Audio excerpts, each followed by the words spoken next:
Do not adjust your radio dial. You are tuned in to the Mark Order Podcast.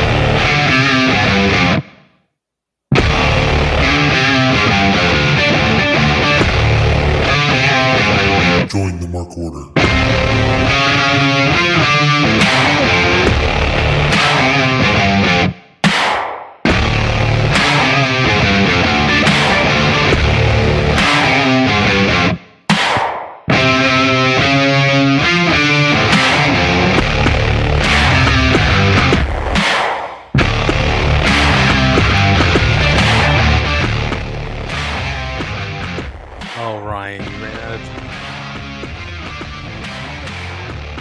What a jobber.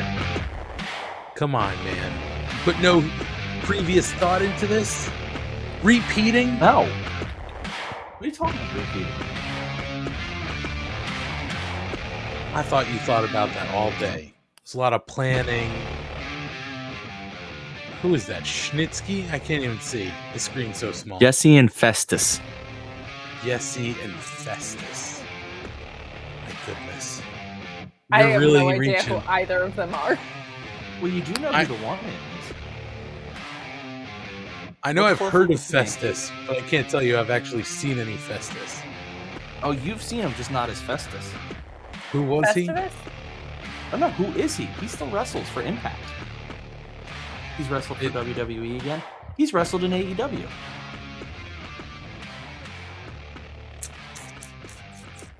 He's in a club. He's in a club? He's Oh, in a club. is that fuck? Is it Gallows? That's not Gallows, is it? It is Gallows. Holy crap.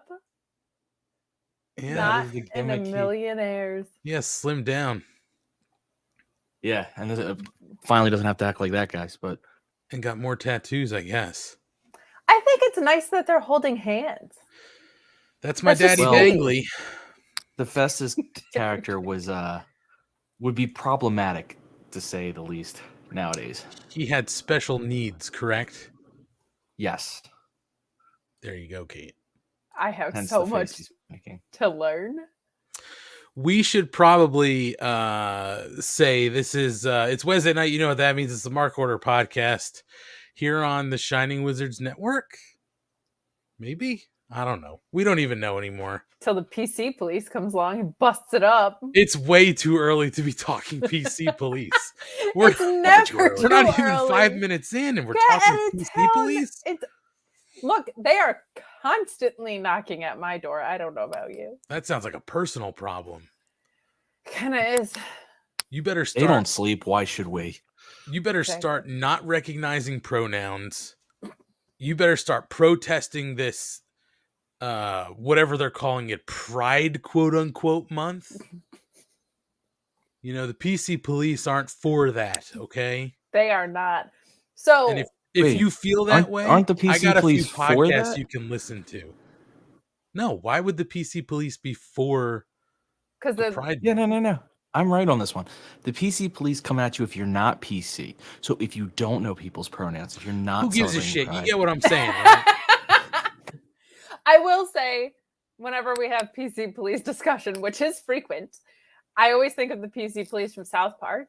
And then we had Road Rager tonight, which made me think of Raging Clues. So a lot. It sure did, Kate. lot of South Park. Oh, look, a Raging Clue. Hey, what's going on?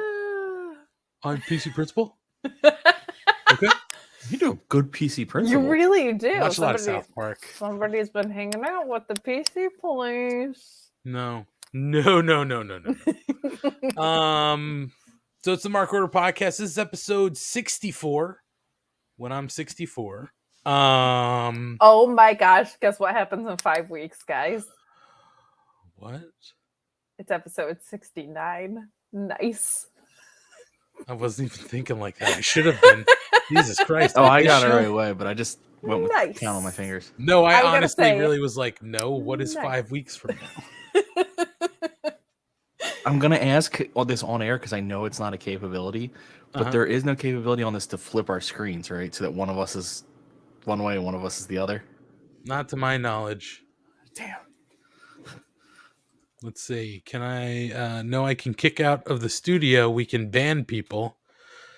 We can edit mic settings, but we can't flip cameras. Rotate. Yeah. Yeah, sorry. Oh, That's right. darn.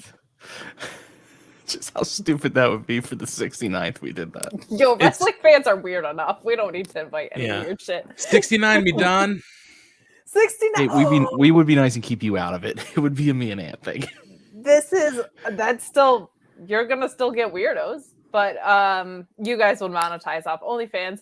It's so great though. This is the first time in Mark Order history that we have an episode title 5 weeks early. Because if you don't think that episode is going to be called 69 Redon in 5 weeks from now, you're out your damn mind. It's funny that came up on the couch tonight with Mrs. Money watching the show. Yeah, if you get what I'm saying. Came up I missed about 5 minutes of the show.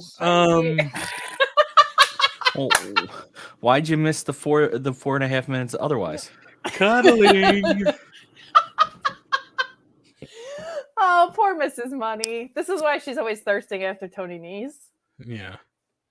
What Can't was I blame going her. to say? No, it's funny. We were, we'll talk about Dynamite obviously within the next 3 hours, but she asked like, hey, it's funny enough. She said, where's Daddy Dangly been? And I was like, he is in New Japan. And she was like, I miss having him on TV. I was like, well, I miss Don Callis, but clearly, Kenny's not here and he's aligned with Kenny. So, and then she said Kenny Omega, and I said, who? Because it's Kenny by God Omega. And then she said 69 me Don, and I just lost my shit. What a woman. Yeah. So funny. So guys, how are things? Yeah. I don't know. I'm good. Oh, this would excite Matt, but I got a box in the mail. You got a box in the mail. It's figure time, bitches. Now listen. Listen.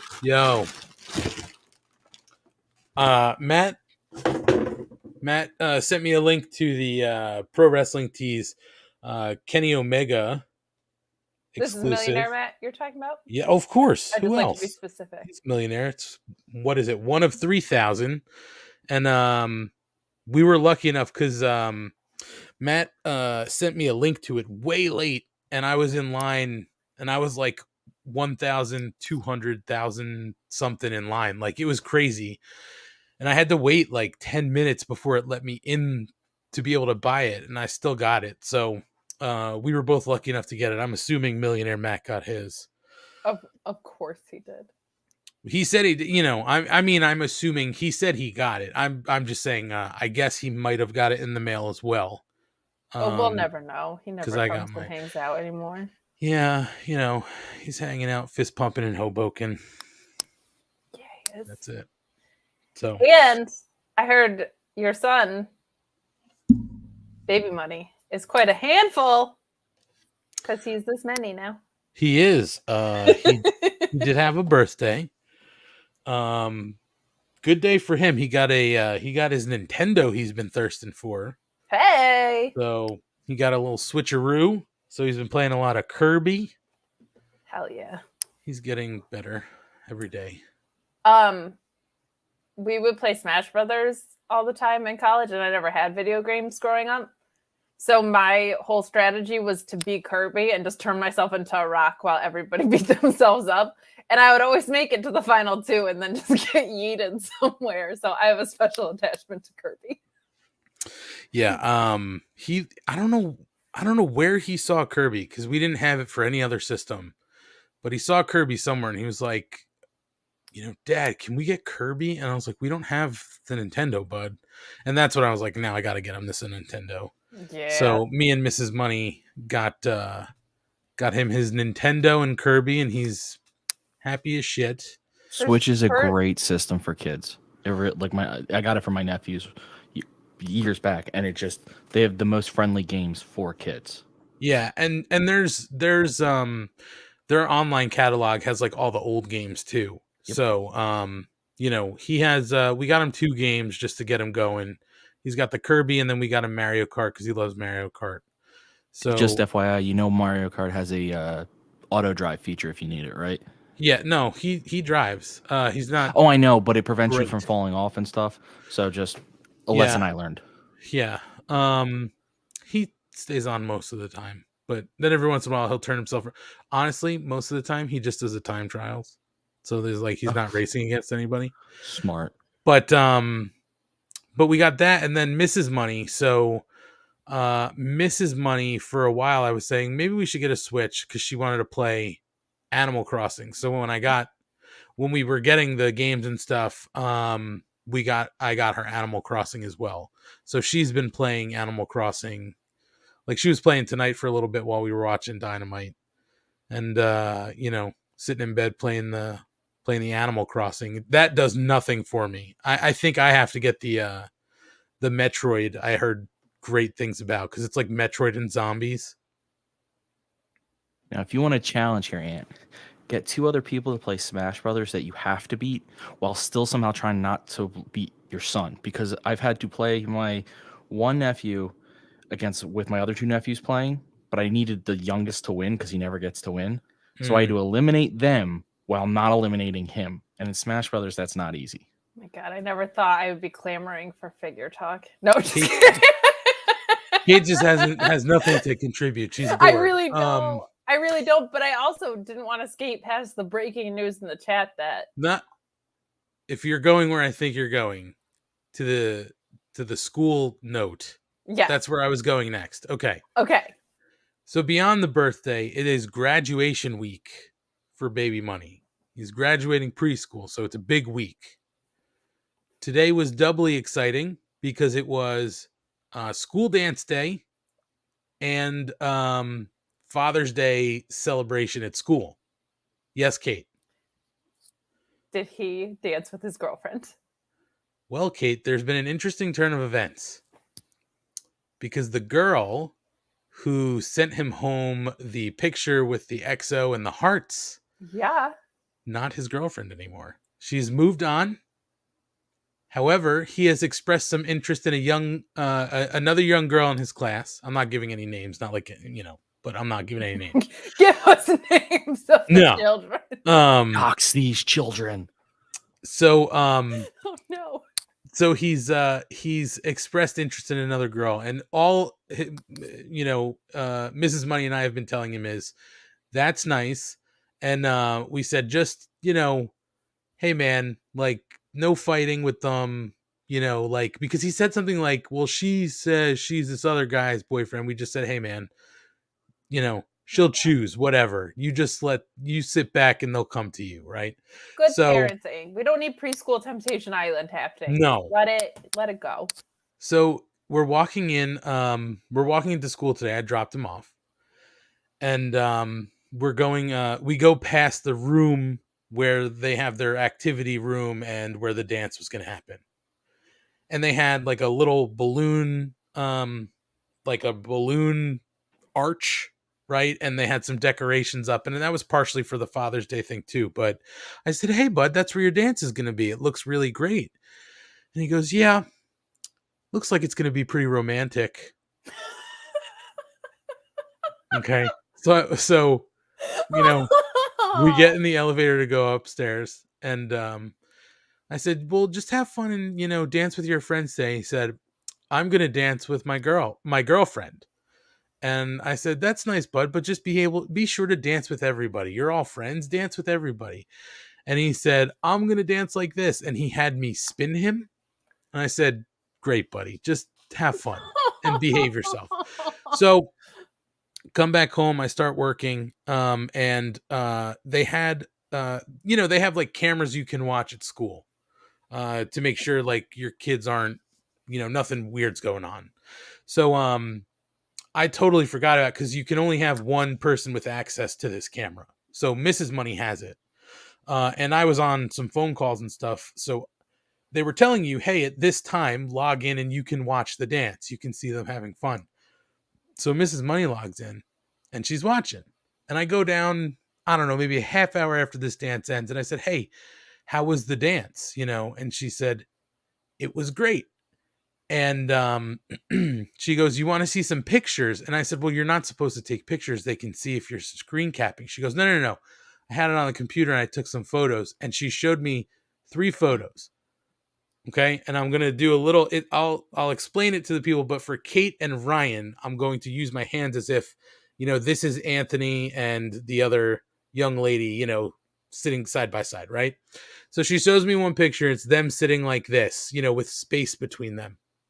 Okay. She flips to the next picture. Now they're sitting directly side by side. No room between them. Just literally right next to one another. Holy Spirit be damned.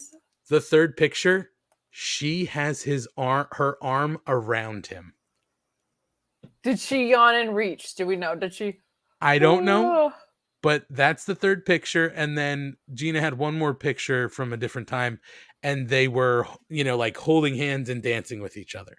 So I was like, holy moly, look at this kid go. And that's good because there's a lot of competition. There's a lot of dudes, not a lot of ladies in his preschool class. I mean, he pulled Thunder Rosa basically. So, like a trump card. You know what I mean? So let me fast forward now. So we've got that going on for us. Now fast forward to the 3:00 hour, and sometime I can't remember when, but the Father's Day thing they did was, come pick them up between this time. We have a present we made for you, and grab a snack, take a photo, whatever. So we went in the same room that they had the dance. We go down there and they had like soft pretzels and stuff. And I said, hey bud, let's get a snack, let's do our thing. So we're getting snacks and he's standing there. By the way, he dressed up for the dance today. He had on his cargo shorts and his Hawaiian button-down shirt. So he looked very snazzy. And so he's standing there with his hands in his pocket. And I'm going, you want some of these pretzel nuggets, buddy? Yeah, that sounds good. Okay.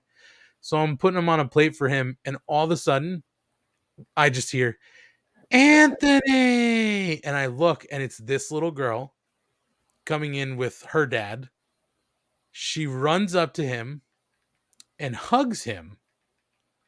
And he just does like one of these things where he's like, and like pulls back a little bit. But then he leans in and he just like gives up and he's like, I'm in this. And then she lets go of the hug and he goes, hey Lizzie, I'm having pretzel nuggets. And that was it. Oh, I just dropped the name too, whatever. But he says, hey, I'm having pretzel nuggets. And so on the way home, I said to him, hey, how was the dance? He goes, it was good. I said, did you dance with your friends? And he goes, just Lizzie. Oh, Jesus. He goes, just, my girl. We got it. It's out there. Just my girl.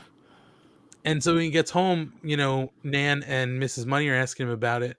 And he goes, I danced romantic with my girlfriend. And we were just like, what the fuck? So he had quite the day. He's killing it in preschool. I don't know.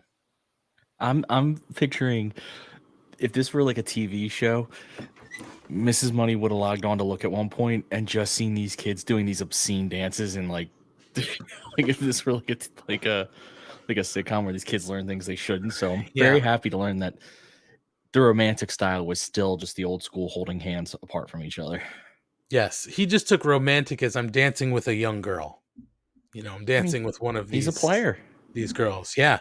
He quickly moved on from one to the other. Now, I'm still trying to get all the detail. Did she drop him or did he drop her? Was it a mutual He dropped thing? her. I've already said it. He dropped her. He said, I don't want you anymore. I'm on to the new one. Here's what I think. I think Baby Money, I don't think he's a player. I think he just crushed a lot, I think he does. I also do want to give a shout out to the doctor who texted me saying, shout me out right now. It turned to caps after right now. I know you are on. I am in Central Time Zone drinking out a company card. Good for you, Doc. Good for you. I mean, Central Time Zone is nice. Look, if you're gonna grab a few drinks and you're not paying, that's great for him. Listen, I'm never gonna say turn down free drinks. Hell yeah. Yeah, I'll never turn down a free I'm a woman. Pepsi. It's my birthright. I'll just say this. he's texting you saying he's getting some drinks and saying shout me out. I hope that he's at least got one earbud in and is listening. He doesn't have to be watching. He Just be better, listening. or I'll Well, I'll after beat a him few up. more drinks, he'll be watching because he knows I'm on. And, sex appeal, Oh baby. my God. Wow. The two of you. Especially with that background. So anyway, that's what's going on in my world. I thought you guys would find some of that funny. Kate, I what's new with love you? that. Oh, I'm miserable. Absolutely miserable. Okay. Well, you're back in your apartment. Yeah, I have to leave tomorrow. Oh, all right. Nice. It's not great, but I'm getting my hair done tomorrow. So I came back up to this apartment, and they're at least getting the work underway, which is all I've been asking for months and months. But it is extensive what needs to be done. So I've gone upstate New York to New Jersey to Pennsylvania to New Jersey, then back to Pennsylvania in like a week. So it's been a lot, but I am glad that things are moving along because I actually really like my apartment when it's functioning. So that'll be good. Other than that, just living the dream. Just living the dream. Was mired in today's wrestling tea in general. All the crazy shit about Vince McMahon. And I honestly, I saw the text as I was working.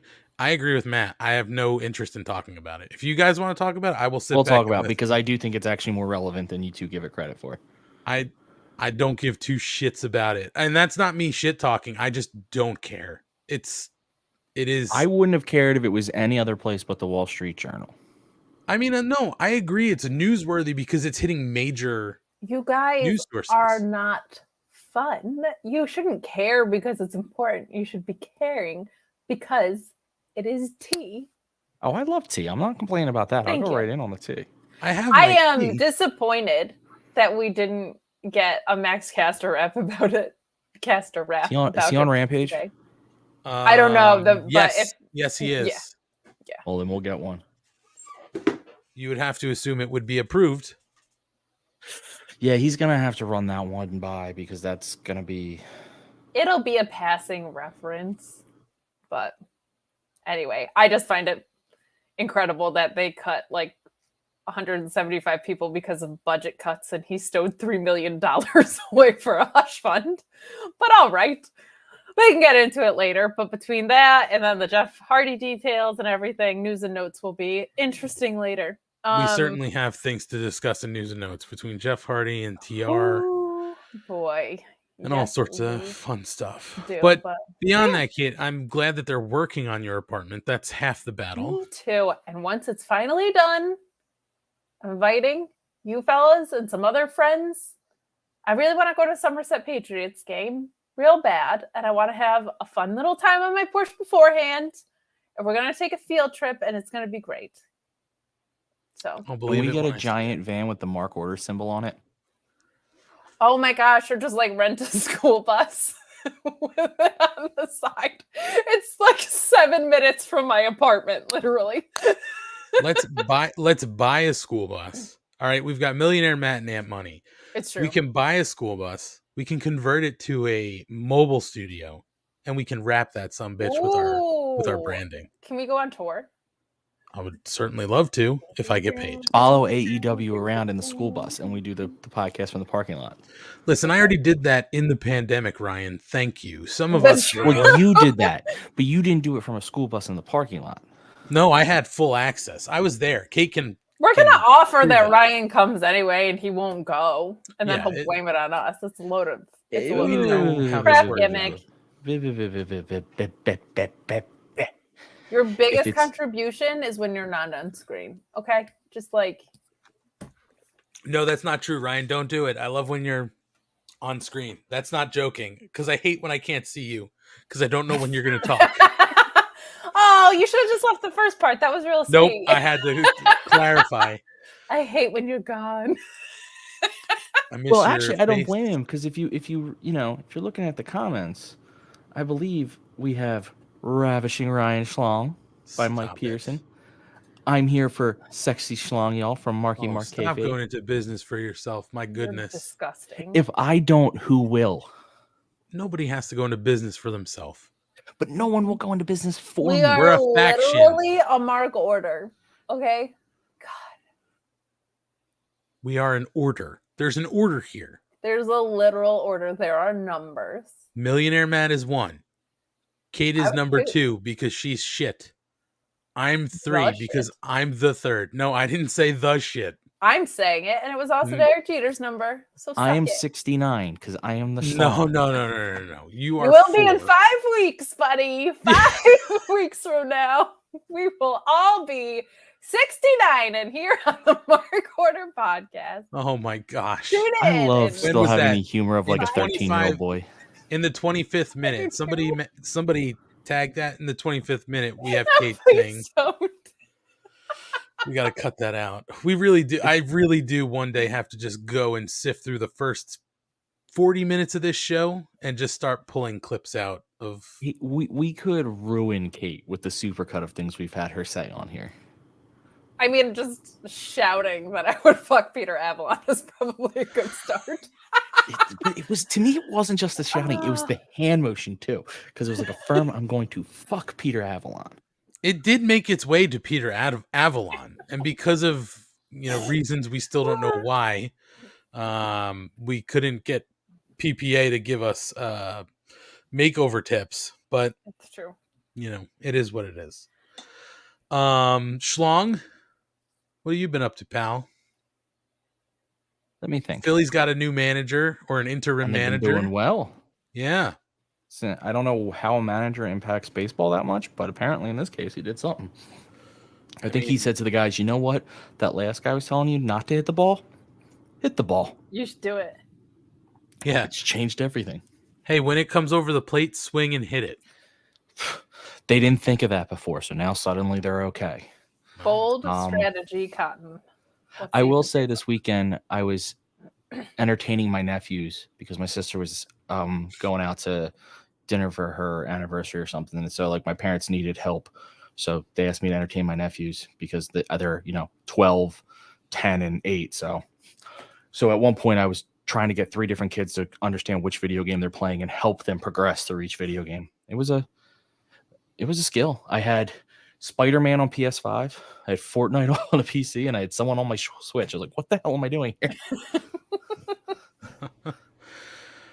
Well, the PS5, that's on my list, Ryan. I got to get my hands on one at some point. Although I did just invest in a Nintendo Switch, so I think I might be set for a little bit. I will say, I've been trying to get one, not me personally anymore, because I'm trying to help we've been trying to get my nephews one, and they're impossible to get still, even though it's been 2 years. I hate to say it was Scotch Drinkmore from the Wizards Discord who told me how to get it when I got it.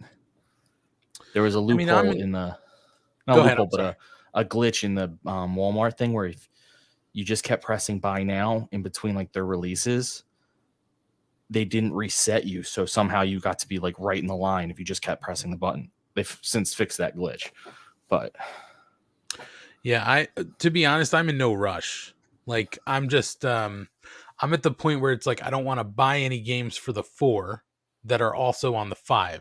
You know what I mean? So it's like I didn't get the new show. I didn't get new, basketball or NHL or anything like that. So, but you know what? To be honest, I haven't really had much time to play anything lately. So I'm in no rush. I do know you can get one directly from Sony. Like you can sign up. I've done that. I've signed up on Amazon. Yeah. I've signed up on everybody. It's still, I don't know how for 2 years they've been this hard to get. Video games. Kate is so happy right now. Video games. Listen, I'm just happy because we technically don't have to hear Kate talking. You know what I'm saying? I'll just talk. I know you. Well, there's About also shit that. I don't know about. So that gets Brian, even worse. You know the even better thing is we can just remove her from the video feed. She can't put herself back in. It's weird that they give her the authority to unmute herself, but I know. She refuses to sign in officially. You can so we do hold all the power. Whatever you want to do, but when the PC police come knocking, you'll know who called. Kate narcs us out. Yeah, guys. Even though Ryan is a fucking black hat agent. Sexists because you keep trying to mute a woman's voice, and the PC police is coming after you to police your political incorrectness in your sexist ways. Ma'am, you do not work for us. We do not listen to you. We will not follow your instructions. Oh Ryan, no, are you not going to go to everybody's homes, PC police? Is that what's going to happen? Oh no. I hope your apartment takes a year to fix. You know what? We're getting close, man. We're getting real close. It's been since October, so I wish, Ryan, that you had like a scream voice modulator, to change your voice whenever you switched Honestly, on same the PC thing. police. And then the second thing I was going to say is, I love the fact that if people don't listen to this show every week, they just think what the fuck are we talking about PC police? Go back to the archives, people. This has been Or going on just wait for till months. commercial break and you'll understand what we're making fun of. Very true. Because trust me, we will have a commercial break. yeah, I don't like explaining podcast inside jokes to people. Either get on board or get left behind. That's right. And trust me, Kate only exists with podcasts that have ridiculous inside jokes. That is correct. I don't I know. would This have is it the no only other way. podcast I know that Kate does. I'd say every week the 740 that I'm on. Okay, this is the only one I listen to then. That's much fair. More fair. I don't listen to honestly, I I barely do. have time to listen to the Monday night B show. I Because listen I'm to the just B doing show. I listen to Kate's 30 shows. I listen to Matt's New Japan show on Overbooked. How do you If- and you also watch I have watched the New Japan show. I'll shout that out because it's really, really good. The Bread Club. Yeah, and it's good, especially going into Forbidden Door, because I kind of stopped keeping up with New Japan. Like kind of once Evil won the title and everything got overbooked. Like I watched Wrestle Kingdom and kept up with some stuff, but I just felt like it was getting really off track. And so it's been good to like before we get into Forbidden Door, see where stuff stands. And him and Kieran, I think is his co-host name, have a really good chemistry. So it's nice to like get back kind of in the loop and to learn a little bit more. But Wait, were you gonna ask how I listen to so much? I was gonna ask how you listen to so much and also watch every vlog that exists. All right, so there's 8 so hours in a workday, 40 hours a week, and I have to have something playing while I do work. That's fair. I wouldn't want to listen to me that much. I'm supportive of my friends. That's Listen. very nice of you. Yes, Eric Freeds. I don't listen. I don't listen to the Monday B show. I don't re-listen to this show. Somebody at one point, one of you guys, I think, said, you don't re-listen? I was like, why would I re-listen? I fucking live As it. soon as I heard my accent, I was like, I can never listen to this. No, I don't re-listen. I You assume also- that everything works well and I don't have to listen to the podcast replay. You also pretty much only watch AEW wrestling wise, other than like on a weekly basis, right? You're not keeping up with any other wrestling brand with intense loyalty. I do follow the news of what's happening, but like Yeah, but you don't watch. But you wouldn't watch like a review show of a product you're not watching. Like, that like, would make sense. I don't watch Well- Raw regularly or NXT regularly, but I do occasionally. You don't even occasionally. You're like, no, I don't have time for this shit.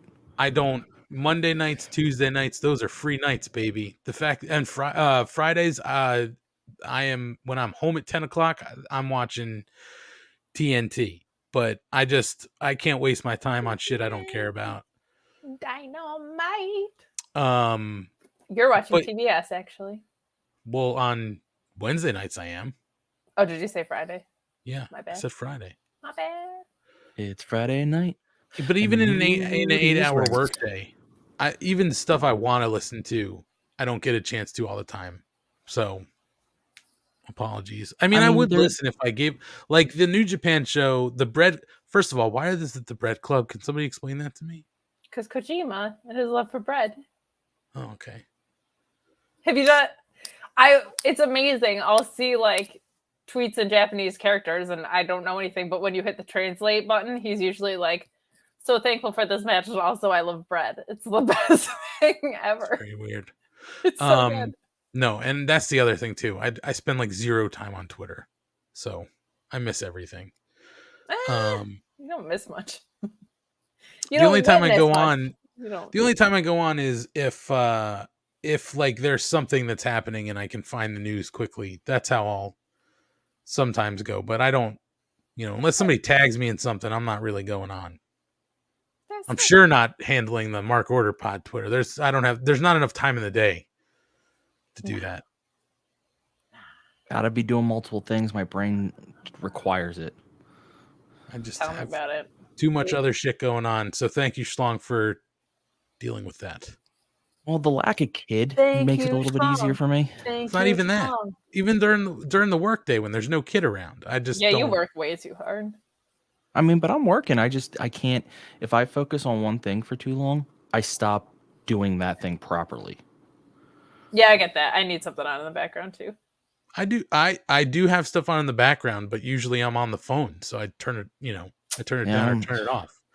Listen, my 3 go-tos during the day, if I have the time, every once in a while I'll hear what's going on Jim and Sam, but I don't really listen to that them regularly. They're my morning show. Listen to them in the morning. I listen to Bennington in the afternoon when I Not can. a Bennington guy. I mean, I love Ron and Fez from back when, and I just kind of stuck with Bennington. But the one thing that I do catch up on weekly when I have the chance is the Bonfire. I know that's everything on one channel on. You just like Sirius faction XM. talk. Dude, I was listening to the Bonfire before they jumped to that channel. They were on Comedy Central, yeah. That show's fucking hilarious to me. But yeah, that's about all I listen to. And even when I get to listen to those, like I said, honestly, I might get to listen 15 minutes and then I turn my phone off because I have to get on the phone. So my apologies, Kate. I know you're doing like 8,000 podcasts. You don't have to apologize. At some point, maybe I'll we'll see the big difference, Ian, is most of my stuff is emails or spreadsheets. So yeah, a lot of my stuff is that too, but at the same time, I'm on the goddamn. I do anything I can to not be on a phone call. Yeah. Oh Should man, we talk about wrestling? No. Okay. No, it hasn't been 45 minutes of nonstop rock. So, you know Where's what? Sergio? Actually, Sergio's here. He's behind me. He's in his home. Oh, buddy. Do you need to see Sergio? I'll get him. I wouldn't be mad about it. All right. Talk amongst yourselves for a second. Kate is looking to see Ant's ball. I see how it is. Kate, I just got my ball out of its sack. Hey-oh! She's going to bed. She in here. Man with his paralegal. Oh, what a babe. Hi, Still Serge. bothers me that the holes aren't on the nipples. I just don't know why they put the holes over the picture over his name. Yeah. It bothers me that they don't line up with the nipples. You actually said it. Like the O and then like in the crevice of the C, but it didn't work. I think it's so when you're holding it. Like if I was a professional bowler and there was a camera shot down lane, you're gonna see Sergio's face. I really want to. Matt threw down a Twitter challenge that JD Drake answered about like going bowling. And I want to go bowling with JD Drake real bad. My God. And Peter Avalon, we could get the wingmen together, conveniently leave out a lot of details from our past episodes. It would be great. I can't tell you don't think I this. won't have that cut and playing like just randomly? No. Listen, I have a bowling ball because I found it at a Goodwill and it was The Rock. And its name is Sergio. That's the only reason I have a bowling ball. And it was like $10. That's fantastic. My bowling ball's name is Homer. That's a good one. Boy's name in your balls. She doesn't get it, Schlong. I get it. No, she's not a Simpsons fan. It really bothers me. She's not a simp for the Simpsons. That's correct. But I can tell you this, Kate. If you don't know, don't be fooled. I think Matt's a ringer for bowling. I think he's been in leagues and stuff like that. I think he's a really good bowler. Do you know I'm from Binghamton, New York, right? What does that mean? That there's nothing to do other than go bowling into Denny's. So I got real good at bowling and real good at eating moons over my hammy omelets. Moons over my hammy. Yeah. I know. Give me bumpers, I can do it. The high school senior class bowling champion. I was also in a league. I think my max score was a 211. Whoa. I'm gonna dust it off. I'm gonna be good. I'm gonna beat JD Drake. I'm gonna win Peter Avalon's heart. It's gonna be great. I am not a great bowler. I'm lucky to hit 100, to be honest. I'm just not great. I don't think I've broken 100. Look, that's Um, why we're, as you said before, this is the Mark Order. Not everyone has to be great at everything. We're here well, to pick each other up. but I'll say that I can't spin the ball. I understand the physics of it, but I just can't. If I were to try to spin the ball, it would never go where I need it to go. Can So you I just go bowl it granny straight. style? No, I bowl normal, but I just See, go here's the problem, straight Kate. down the lane. You just said the problem is I will go granny style. I will go behind the back. I will do all crazy things because I just can't take it seriously enough to be a decent bowler. Ryan, That's absurd. do you use the elephant when you bowl? What's the elephant? Kate, have you seen the elephant? I don't think so. I think it's this thing they have for kids where it's like you place it and it looks like an elephant. It almost looks like a little ladder type thing with like a Oh, that's slide. amazing. And then you put the ball on Give me top that and and it kind of bumpers. push the ball. I I love don't it. know if anybody does bumpers anymore. Can we That do did. can we do disco bowling? Like nighttime bowling, glow in the dark bowling? I haven't been bowling. Do you know if I went bowling now, first of all, my shoulder would probably die. Not the rest of me. Just my shoulder would die.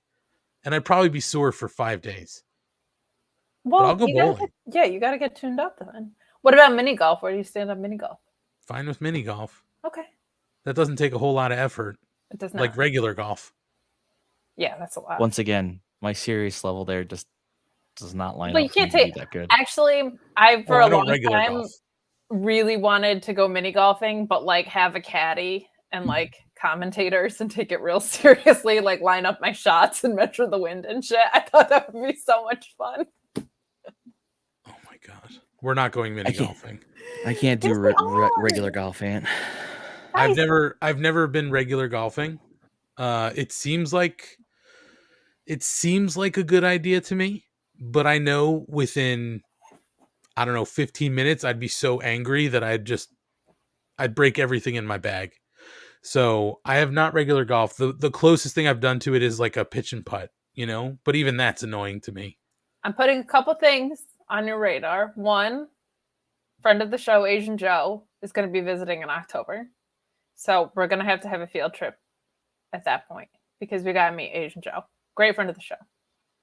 And two, we just need more adventure days because Matt's working so much. And last year we had our ROH outings, but now ROH is shut down. And I just feel like our field trips are being sacrificed, and I'm not okay with that. Hey, we went on a good field trip last time, though. We went to AC to check out AEW. That was a nice Mark Order trip. It's true, but it was months ago, and we didn't even end up getting many petties. Well, none of you people, no offense, none of you marks could go to Chicago. So Ergo, it's not a Mark Order field trip, Ant. Oh, it is, because I'm going to be there, and I'm pretty sure Milwaukee Tom's going to be there, and I'm pretty sure not Eric Freeds. Somebody else in here said they were going to be there. Maybe it was Eric Freeds, but No, it's Eric's in Toronto. I don't know. Somebody else is going to be there. I saw people in this chat saying they were going to be there. Oh, Kyle K. Sparks. Kyle K. Sparks. Sorry. The pictures sometimes look very similar to me. Racist. It's all just people with other people in the background, and it all looks the same, except for Mark Quill. He's Spider-Man. Spider-Man. I don't know why that tickled me so much, but except for Mark Will, he's Spider-Man.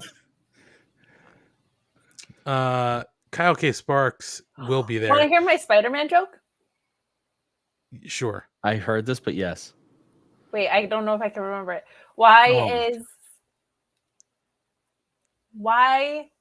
is Spider-Man a great driver in the metaverse? Why? Because he's a great parallel parker.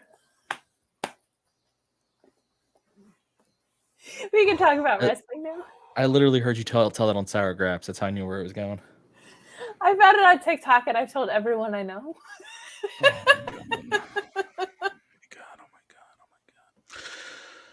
Oh, you talked about video games for like 100 hours. Get over it. You could sit through one joke.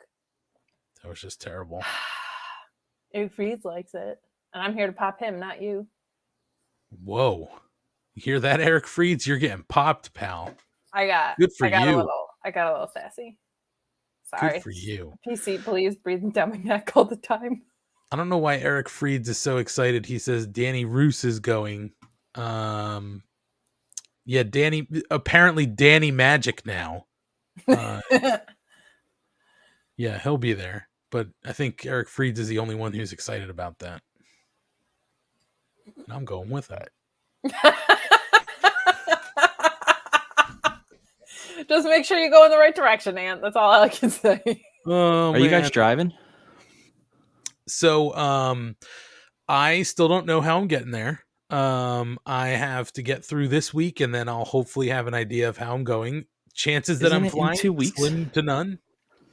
So I will probably be driving. Now, I can tell you this. From what I'm being told is if I drive, Danny Magic and J Band have been putting a playlist together to listen to in the car. To which I said, I will have my headphones. To which I was told, there's a no headphone policy. To which I retorted, I'd like to see you enforce that. So, I am literally doing zero planning.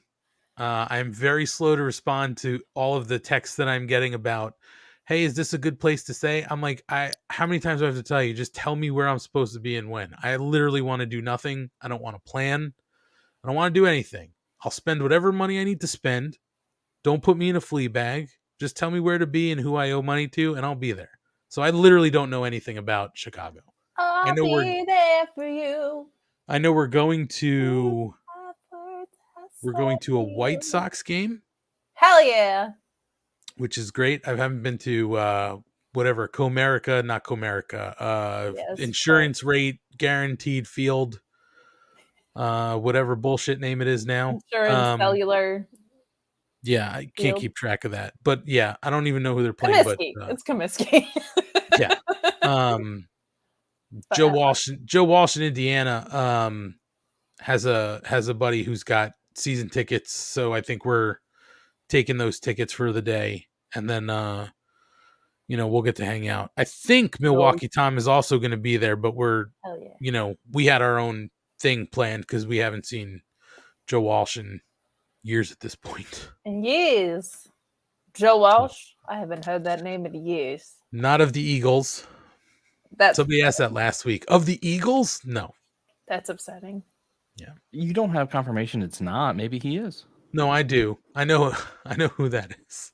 It's not. I know you know, but maybe he's living two lives. Well, I mean, he is an analog man. He is. Do you guys not know? If you don't know, no. This is a real thing. If you don't know the song "Analog Man," yeah, of course, by Joe Walsh. Yeah, I'm just an analog man. Look it up. We can't play it obviously here. Yeah, I think I know. You should certainly check it out. Yeah. Okay. Yes, I do know this. You do? The whole world's living in a digital dream, Ant. That's not all really right. there. It's not just reading the all lyrics. On a screen. It's not a great song, but I find it very funny because he's talking about writing with his pen and paper.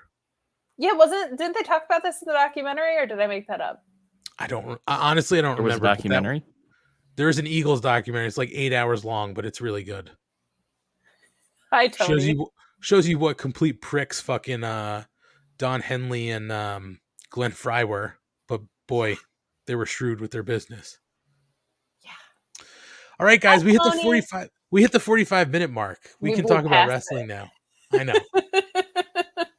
That was a total joke too. All right, let's talk a little bit about wrestling. We'll take a break and come and talk more about wrestling. Anybody watch Rampage Friday? Sure did.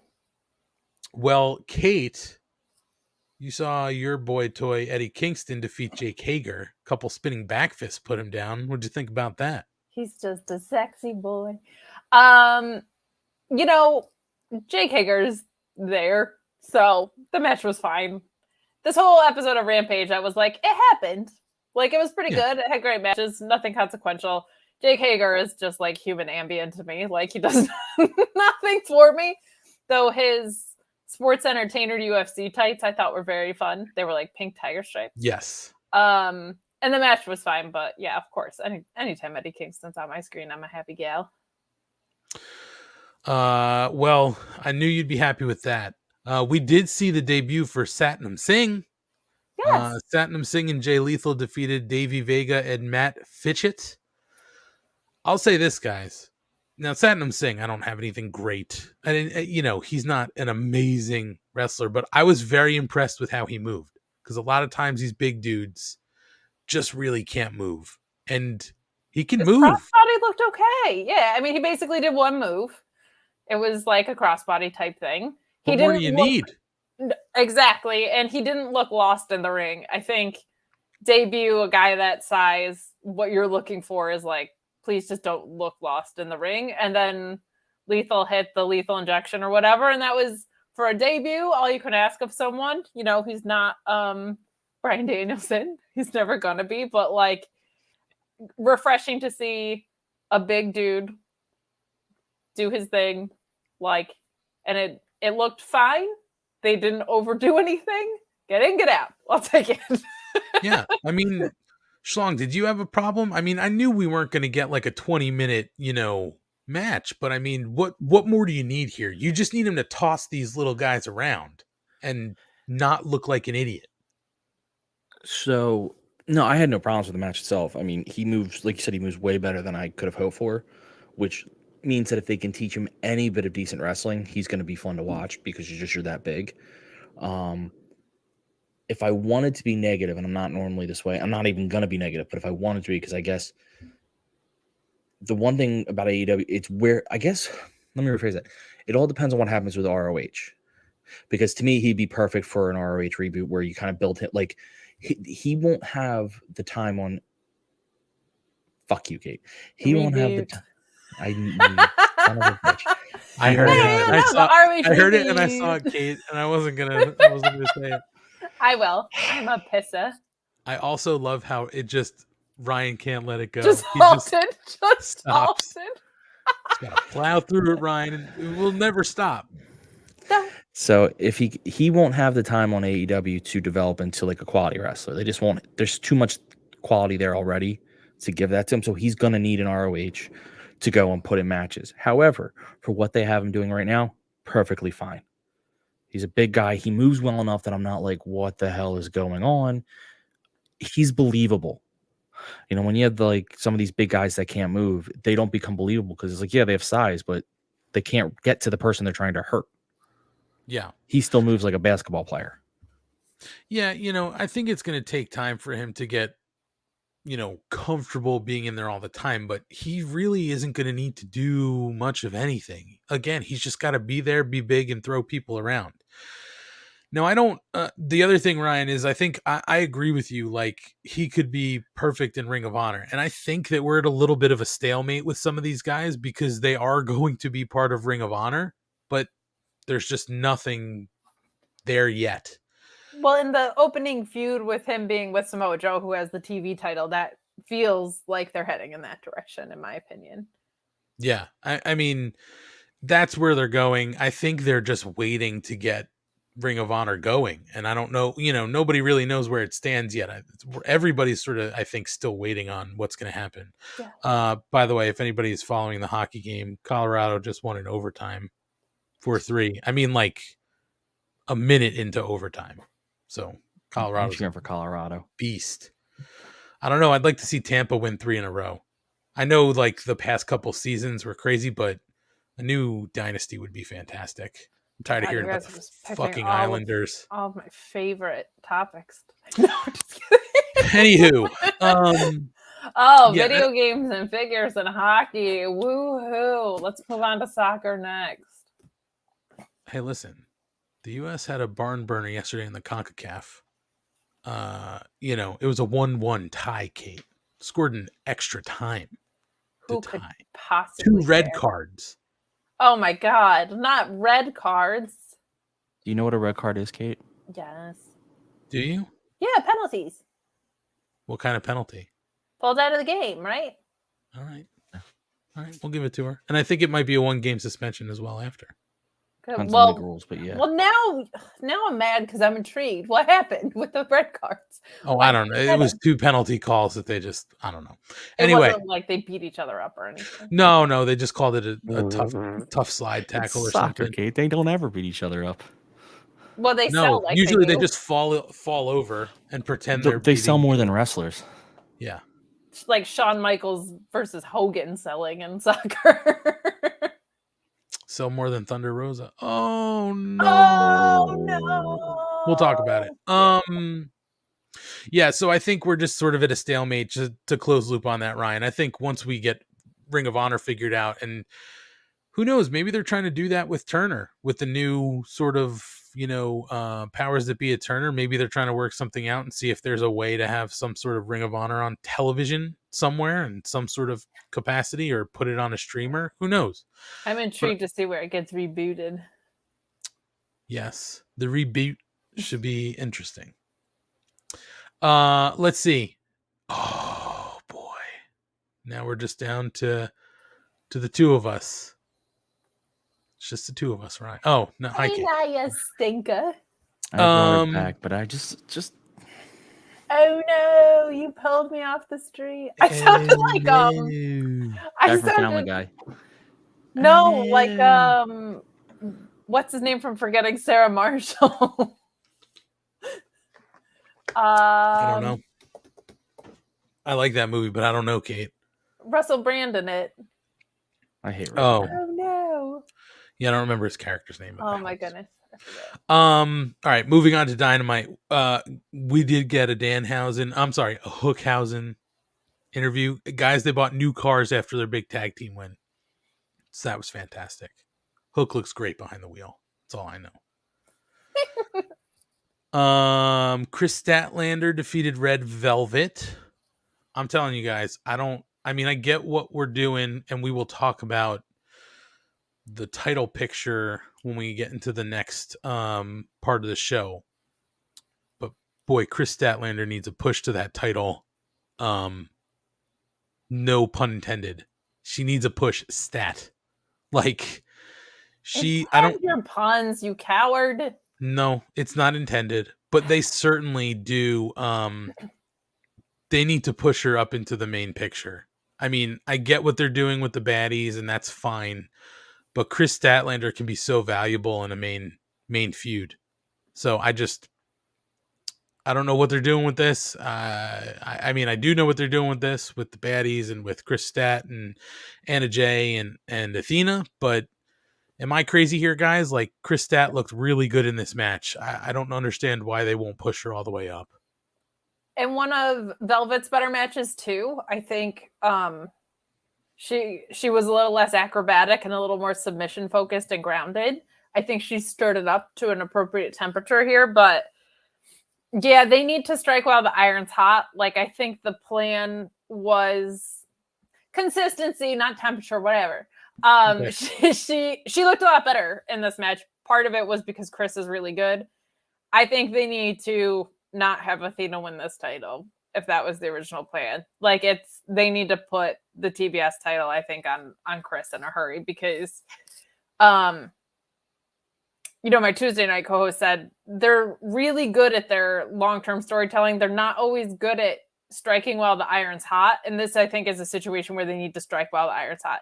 They'll do it with things like Hookhausen, but like with title things, they're not always the best at it. And Chris has been like pretty on another level since she's returned from injury, and she's looked so great in the past couple of months, especially. Like, they should just give her the TBS title and let her dethrone Jade. She can defend it against anyone. She's just so good. Like, she can work with Velvet, she can work with Ruby. She just is extremely versatile and has become a star, whether they've booked her to be one or not. So I think after having a title reign that's been this long with someone who isn't the strongest in-ring worker, I think it's a really smart call to then go put it on someone who is a great in-ring worker. And I don't think Athena needs it coming in. I think she has enough momentum on her own. So give Chris the belt. She's more than earned it. I'm with you 1,000,000%. Like, she has just looked so good every time she's been on. screen. And even things like on that buy-in match that she had with legit Layla, like that was the best women's match of that pay-per-view. And it was on the buy-in, so she should be rewarded with the title for her continued growth and success. I mean, and she's so over. Like, I mean, every time she's in the ring, you know, the fans are behind her. Yes. So, Ryan, anything you want to add about Chris Stat or the baddies before we just All I'll move say on? is I think they love Chris Stat. I don't think they counted on how over she was going to be now. Like, I think they knew she was going to get there. I think it sped up far beyond their expectations, because I do think they had if you were to look at it, ignoring how hot she is right now and go, what was their plan? I think in like a few months, she was going to get the title no matter what. But the fans have just decided it's her. Yeah. Yeah.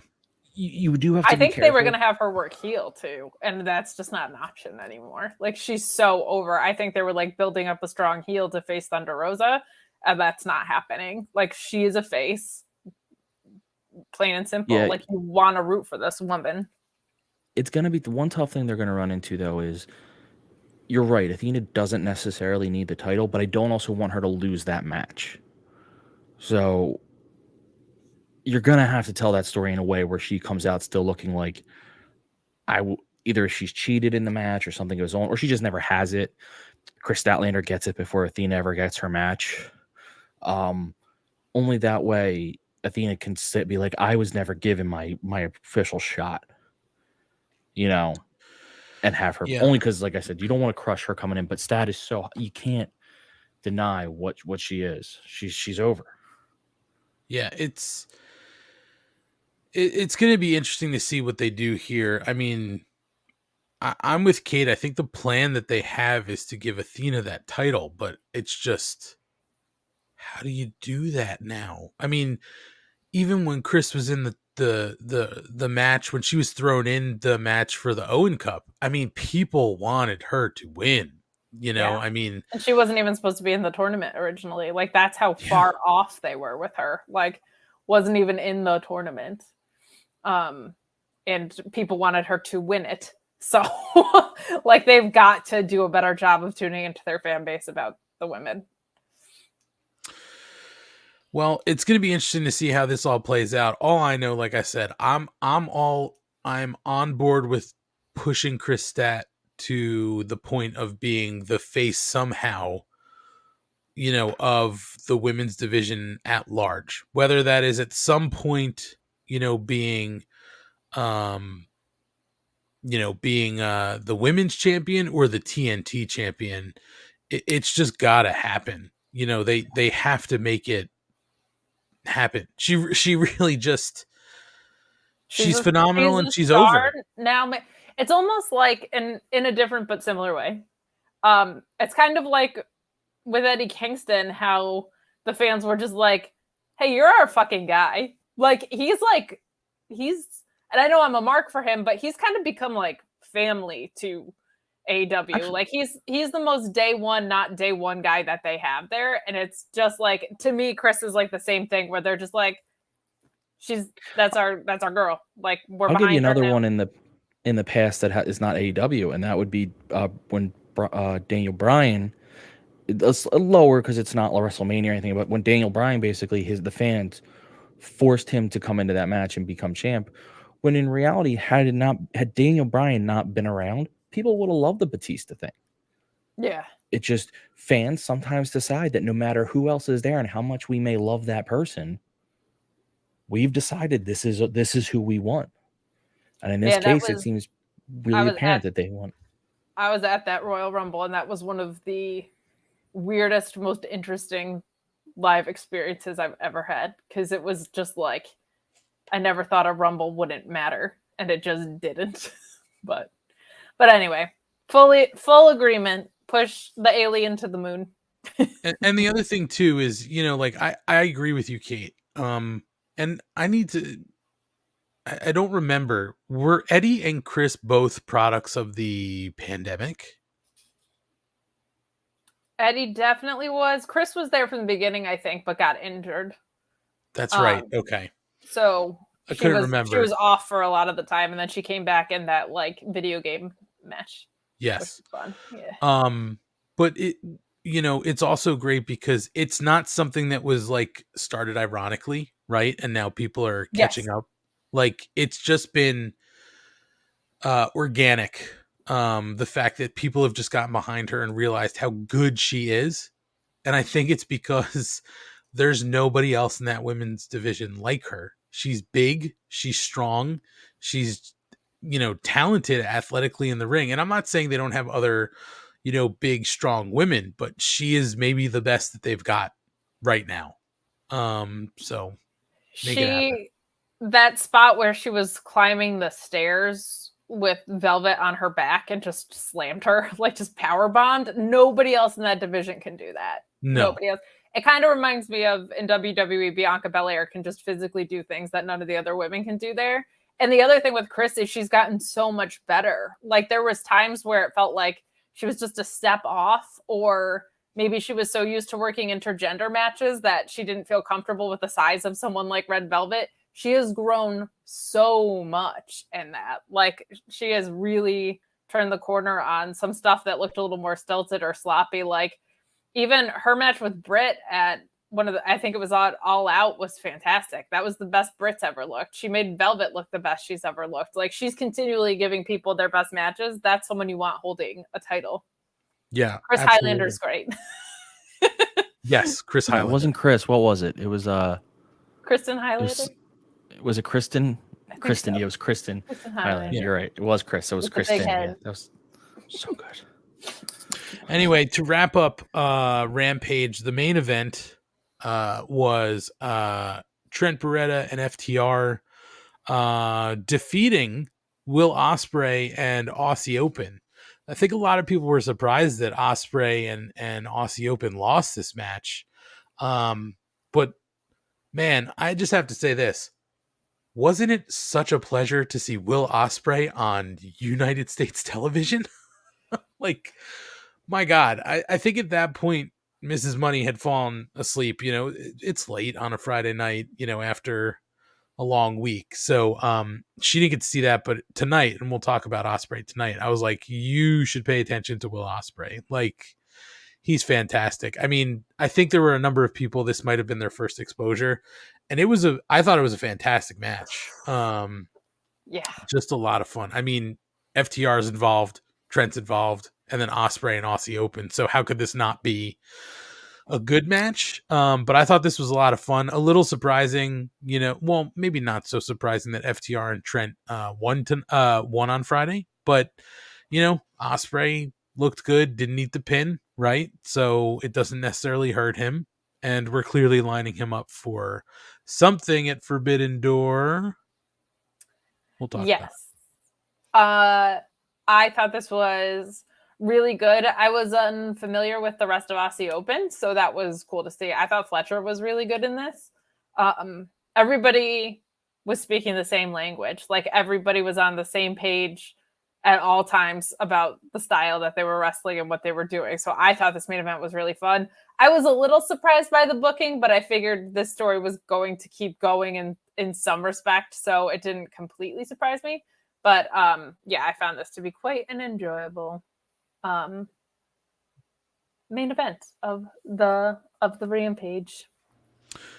Yeah, Schlong, I think, as far as your exposure to Osprey, we saw him in Philly, and We've heard him get mocked by Matt. That's right. Matt mocked him relentlessly for 30 minutes. I have to get Matt's login and go watch that show on New Japan World to see if you have to hear Matt. You have to. So loud. And we were right behind commentary. Those double jack and cokes. Dude, I literally got him one, and the shot cup needed there, Kate. Yeah, well, it was in Philly, so it felt appropriate. It's true. It was in Philly. The old ECW arena. It was half to 2/3 whiskey with a splash of coke. It was I'll awesome. say they don't mess around there with drinks. No, they don't. So Schlong, that I think might have been some of your only exposure to Osprey. I believe you had said you weren't too familiar with him. You'd seen him a few times. So after seeing him Friday, any new thoughts pop up? I can acknowledge he's very, very good. Like I think it'd be stupid of me to watch a man wrestle and be like, oh, he's not good. He's there's a reason he's talked about in those circles. I don't speak to anything else. I know nothing else about him, but in the ring, if you watch him, it's very clear how good he is.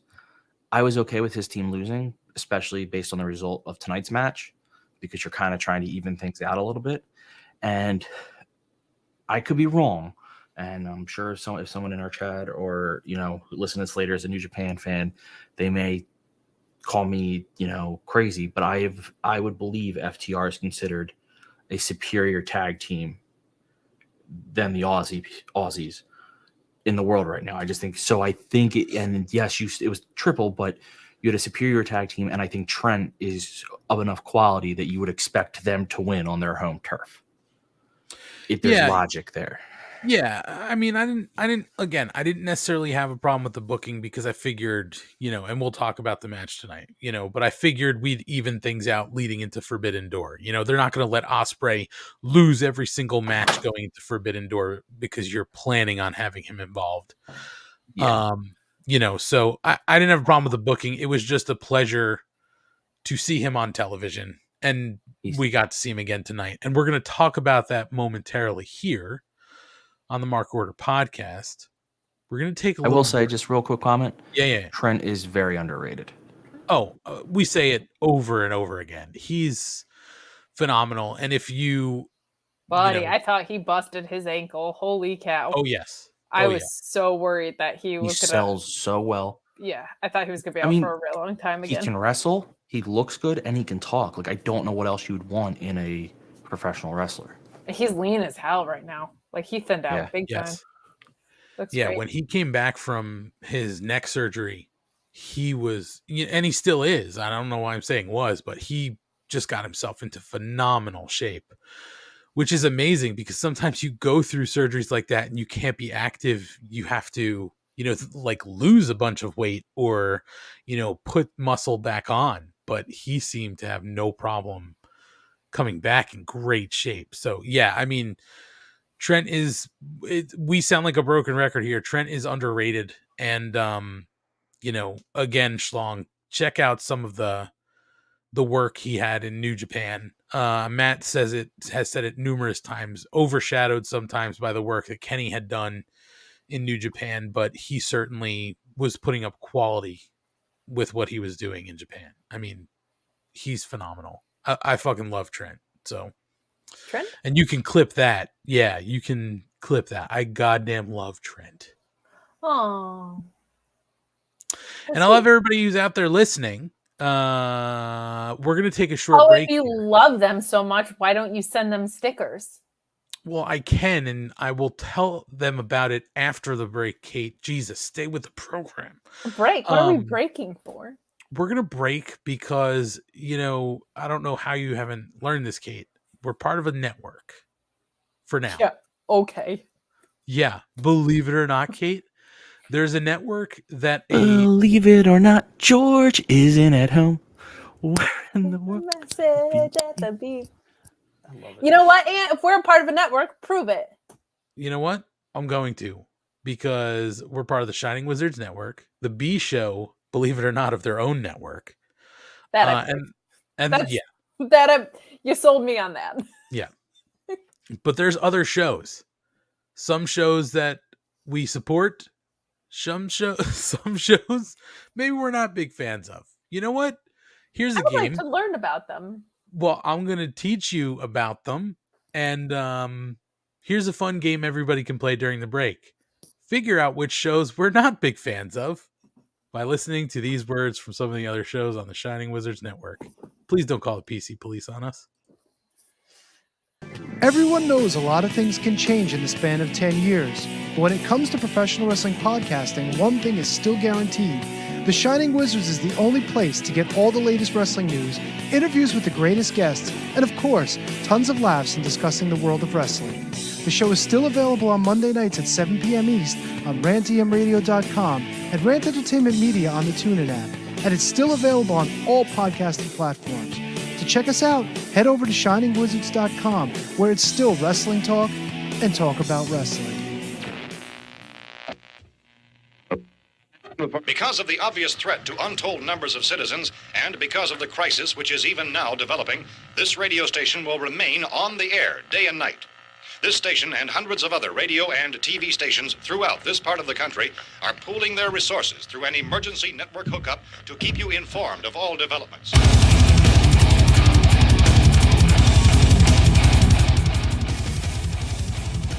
Horns up, everyone. One on the Shining Wizards Network. Be sure every Friday to check out Radioactive Metal. Radioactive Metal is one of the longest running podcasts on the interweb. And every week we bring you a fistful of metal, including interviews with all your favorite artists, discuss all the metal news, and feature the best tunes on the air today. So grab a Lemmy, join your cool Uncle Snowy and co-host Aaron in the pit. Your recognized symbol of excellence in sports entertainment broadcasting from the current to the way back. Join the impact player Phil Brea and the Portuguese man Award Choppy for the Turnbuckle Throwbacks Wrestling Podcast. Live every week on rantemradio.com. Get all our episodes over at iTunes, Stitcher, TuneIn, Audio Boom, Google Play, ShiningWizardsNetwork.com, and TurnbuckleThrowbacks.com.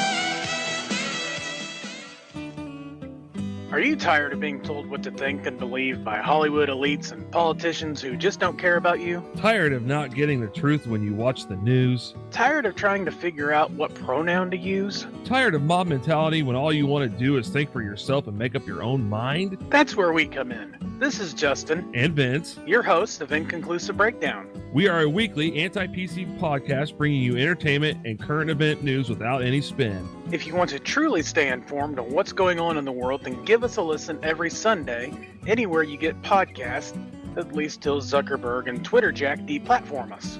And as always, we're proud members of the Shining Wizards Network. Tired of the PC police telling you what you can and cannot say? Want a show that travels back to the 80s and 90s, where the badass hosts have beaten down cancel culture on 3 separate occasions and carried on to gloat about it? Since 2013, The Midnight Jury is that show. Travel back to the malls and arcades, pop in your VHS, and join us where the 80s and 90s return from the dead. Conan, tell them where to find us. WLWstudios.com, home of the Midnight Jury podcast hosted by Midnight Mike and Calvin Brody.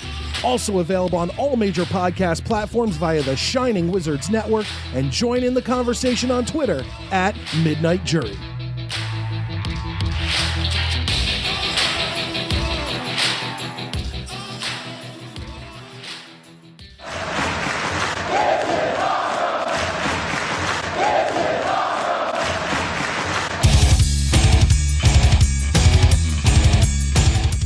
What's up, wrestling fans? You want something awesome? Check out Wrestling Night in Canada here on the Shining Wizards Network. We're 3 Canadian metalheads uniting for the love of pro wrestling. Every episode we go over all the latest news and special events with the odd unique interview as well. So grab a cold one and check out Wrestling Night in Canada, eh? Well, some of us are back on time. Not all of us. Some of us are. Don't talk shit on me. Don't talk shit on me. I knew you were. So, if everybody you in were the just chat working. couldn't figure it out, No. We're not giving answers. They can just figure it out for themselves. it's Wrestling Night in Canada. No, you shut your fucking mouth. Universal healthcare is for the weak. I'm just kidding. No. Wrestling Night, I can confirm Really? one thing. Wrestling Night in Canada is not on the list of shows that I don't It did not make Jericho's list. Kate, you just made the list. What? You just made the list. But there's a list that people can get on that's good. And that list is the people who are requesting Mark Order podcast stickers for free. The request is free and the shipping is Shipping free. is only $4.99. Stop it. Don't do that. That's free. Shipping is free. Handling is free. No separate charges, because all you have to do is go to our socials at Mark Order Pod, Twitter Instagram, YouTube, any of those pages, and hit up our link tree. And on the link tree, there is a button for you to request free stickers and free shipping. But handling? Free. All free. Free. All And you have to do is for a second, and your face looked like this. It was great. He was rocking out. I was moving on my side. All you got to do is hit the button to request free stickers and give us your name, your mailing address, and the country you Social live security in. number. No. Driver's license? Blood No, please type, don't do that. No, routing number. we want to send you stickers, and we want just your mailing information so we can send you a couple of these nice stickers and a letter of appreciation from the Mark Order podcast. That comes gratis. Free shipping, free handling. Don't spread the false narrative, Kate. Don't be a little bitch. If you get stickers, post them and tag us in them. Do. Tag us, hashtag join the Mark Order. We just want to make sure you're getting your stickers. Yeah, and wherever, free Stick them stickers. somewhere and give us the publicity. Kate, you're sounding angry about this. We want people to be excited, not feeling like they're getting beaten down by cancel culture. So get your free stickers. Get your free stickers. I'm dead. See, people don't. I might not physically be quick, but my brain works fast. My goodness, that was both ends of the commercial block. You destroyed me. That's what I do. For 3 easy installments of $20.99. Please don't. We seriously want to send these stickers out to everybody for free because we want to deserve them. You do, and we want to thank you for supporting us in some small way, and even if it's just some free stickers, we'd love to send them out. So seriously, guys, hit us up if you haven't gotten stickers. We'll send them out. I try to be pretty quick with them. We sent some to Ireland, but I don't know if they received them. The address was very weird, but when I started looking up, because I was like, how do I put this on an envelope? Like the way the address came through, I was like I don't. Weird numbers and stuff. No, it was just like a place. Like the address was just like send it to Jeff in Ireland. It was literally like Jeff at the town fountain. Like it was very weird. There was no number on it or anything like that. But apparently that's adorable.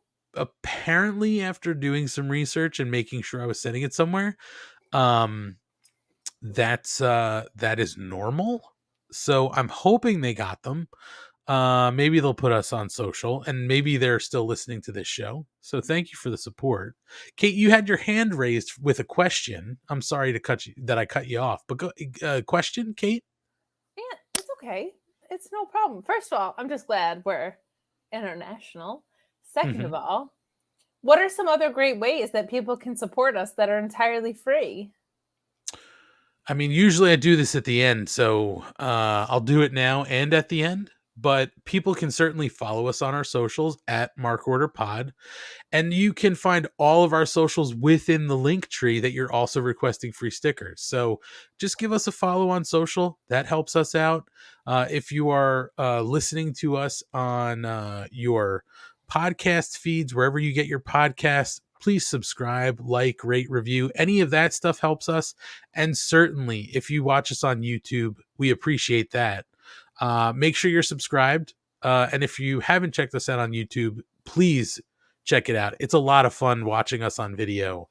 And leave a thumbs up so people can find us in the algorithm. Yeah, for sure. Anything you could do, subscribing, liking, that stuff helps us a lot. And we appreciate anything you can do for us. Real quick, do either of you two see Space Jam 2? I did, because I have a child, or else I would not have I saw seen because that my movie. nephews. Yeah. They called the bad guy Algae Rhythm. Yes, I do recall that. Anytime someone says algorithm, that's all I can think of now is Algae Rhythm. Well, usually I just call them the Algos, because I'm cool. The Algos. Yeah. But yeah, seriously, guys, we thank you for supporting us, in any way you can. So even just tweeting out like, hey, check these guys out, we appreciate that as well. So there you go, Kate. Cheap plugs now. We'll cheap plug later too. But why don't we take a quick glance at the rankings, because we love order here. We are the Mark Order. That is true. So not a whole lot of changes here. We still have our men's champions, CM Punk. This is the only way Kate gets to see him now. He's still our champ. Scorpio Sky's the TNT champ. Moxley 1, Wardlow 2, Hangman number 3 coming back into the rankings. Number 4, Cole, and number 5, Jay Lethal. In the women's division, Thunder Rose is our champ. Jade Cargill still the TBS champ. 1, Nyla Rose, 2, Britt Baker, 3, Chris Stat jumping up in the rankings. Number 4, Tony Storm, and number 5, Serena Deeb. And in our tag division, our champs, Jungle Boy and Luchasaurus. Our contenders, 1, FTR, 2, Moxley Danielson, 3, the Young Bucks, who got a shot at the titles tonight. 4, Powerhouse, Hobbs and Ricky Starks. And 5, Keith Lee and Swerve Strickland. Interesting, Keith Lee and Swerve Strickland, because we don't know what's going on with those two at the moment. I have 2 things to say. Yes, please. None of us did the baby on Adam Cole, baby. Yeah, because I just said Cole. I don't know why I didn't give the whole thing. Yeah, it was fucked up of you. And second of all, how is Nyla ranked number 1? Have we not seen her and Jade yet? We haven't. I don't know if I want to, but I know that this past week, I don't remember which dark, but she... Elevation. All right, Bono. So it was on Elevation, apparently, that Nyla Rose fought, oh my God, I'm spacing on her name. Ryan, help me out. Max. That's right. The Impaler. Oh, hell yeah. I have to go check that out. You do. That was quick, but fucking hard hitting. I love Max. Yeah, and unfortunately, Kate, I'm going to spoil it for you. Nyla Rose won. I'm not surprised by that. Not surprised. Though I will say they gave Max offense.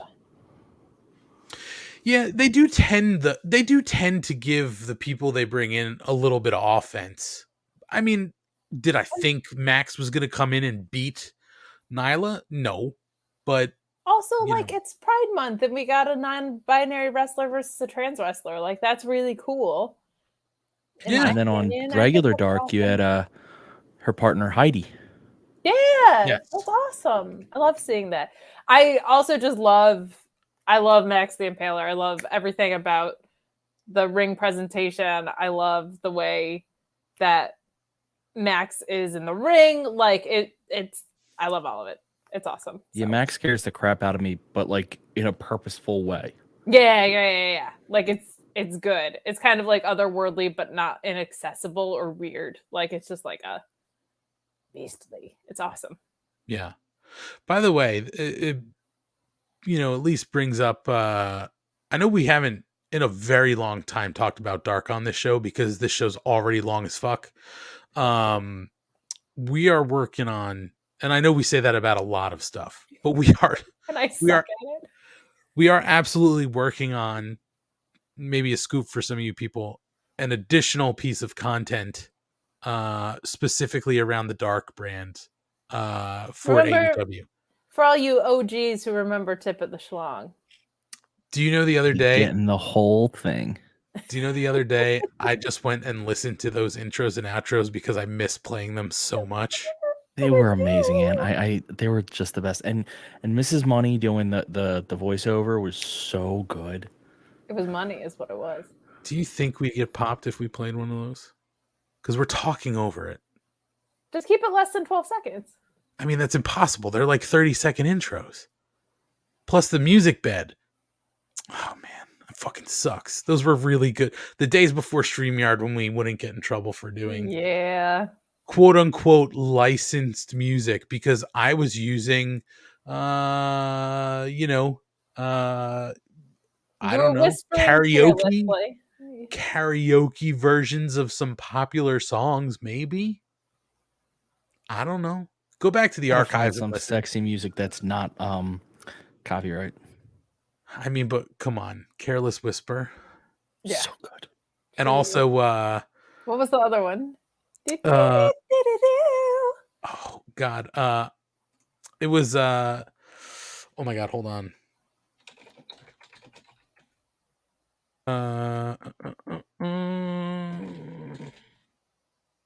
Into the Night by Benny Mardones. Yeah, it was. And then we had a third one too. So we had, for those people who don't remember, when we used to do when we used to have a little tip of the Schlong, that was when we would talk all about Dark. And so we had 3 intros that Mrs. Money was good enough to record, even though she was like, this is weird because I don't know Ryan and I feel like this is uncomfortable for him. And I was like, no, this is not uncomfortable. He thinks this is great. He has nominated it himself. Yeah. So we did one intro to Careless Whisper, allegedly Careless Whisper. Allegedly. Another one was allegedly to Into the Night, by Benny Mardones. And then we had a third one, but I don't remember what it was. I believe it was maybe it was Hollywood Nights or something by oh my God, I can't remember. But it was another good one where everything, the thread here was like either piano or sax. Very sensual music. Because it's hot. HAWTT. It was, oh man, I miss using those so much. It was Bob Seger. Thanks, Humphrey. Yeah. It was Bob Seger. I just don't remember what song. Amazing. No, I know. I just made me laugh. Someone remembered it. Man, those were the days. So anyway, we are seriously working towards an additional piece of content to cover Dark content and maybe talk to some of the people who appear on Dark. We're figuring everything out, but stay tuned. It is coming down the pipe. Anywho, Kate and Ryan, yes, why don't we finally start talking about Dynamite? Oh, only 90 minutes into the show? I mean, that's pretty quick. Did you get a raging clue to talk about Dynamite? No, it wasn't the Hardly Boys giving me the raging clue. We're going to talk Hardly Boys, don't you worry. So why don't we do this? Let's fly through Dynamite. We've got some news and notes we have to talk about tonight. So right into the show, to open up Dynamite, we get the hair versus hair match, Jericho versus Ortiz. During this match, we do see some outside interference. Eddie Kingston was there to back up Ortiz. The entire Jericho Appreciation Society was there for Jericho tonight. And eventually we see Kingston sort of step in to make sure things were even, but he gets overpowered. We saw Wheeler Yuta come down to the ring to try to help make the save along with Santana. And during that melee, Eddie comes into the ring. He hits the back fist to the future on Jericho, but Jericho's able to kick out. And I'm sorry to report here, Kate and Ryan, that was the moment I said this is not going to go Ortiz's way tonight. Jericho does wind up winning by pinfall after Fuego del Sol slides into the ring. What a piece of shit he is to crack Ortiz with like an extra 40 pounds on him, that Fuego del Sol. Yeah, and his mask wasn't cinched up like it normally is. I'm missing some tattoos, and it was just weird. Lot of tattoos. At first, I was like, "Is this Fuego 2?" That might have been Fuego 3. I don't know, but he's able to hit Ortiz with the bat and then slide out. Jericho wins by pinfall, and that's when Ortiz loses his hair. Post match, Jericho and Fuego embrace on the ramp, and Fuego del Sol takes his mask off to show it's Sammy Guevara. And Ortiz takes the clippers from Floyd the Barber. He starts cutting his hair. Eddie tells us that Ortiz is a man of his word, and it's not done. They're pointing to blood and guts in 2 weeks in Michigan, and that's our first match. So we will talk a little bit about this Sammy thing later, but this was the moment, Kate and Schlong, where I honestly said, oh my God, the Jericho Appreciation Society is jumping the shark. At first, before I saw Fuego close enough, I said, okay, I still don't love Fuego, but if this is what's happening, and it was actually Fuego, I see it. Because what's more fucking Sports entertainment than a masked luchador? So I saw that working, and then it was Sammy, and I said, uh-oh, Fonzie just jumped the shark here, and this might be over. So, Schlong, since you gave the thumbs up in the A, let's get your take on everything first. What'd you think here? Could have done it. I think the match itself was very good. I think Ortiz's in-ring work gets overshadowed sometimes by his amazing partner and the stories he's been, but he's very good. Jericho can surprisingly still go for his age, so I think the match itself was very good.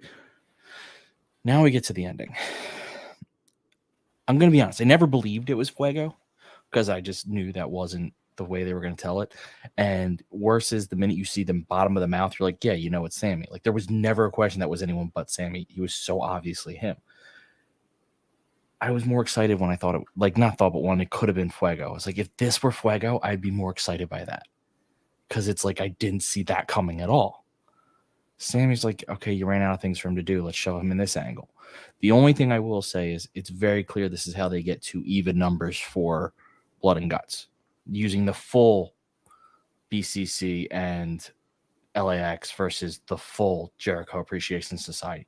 Otherwise, you would have had to cut someone out of the BCC, which was my fear, is it was Danielson because of injury or something. Now it doesn't, clearly it doesn't look like that. So I was only willing to accept it at that point, thinking like, oh, so this is the even numbers type situation.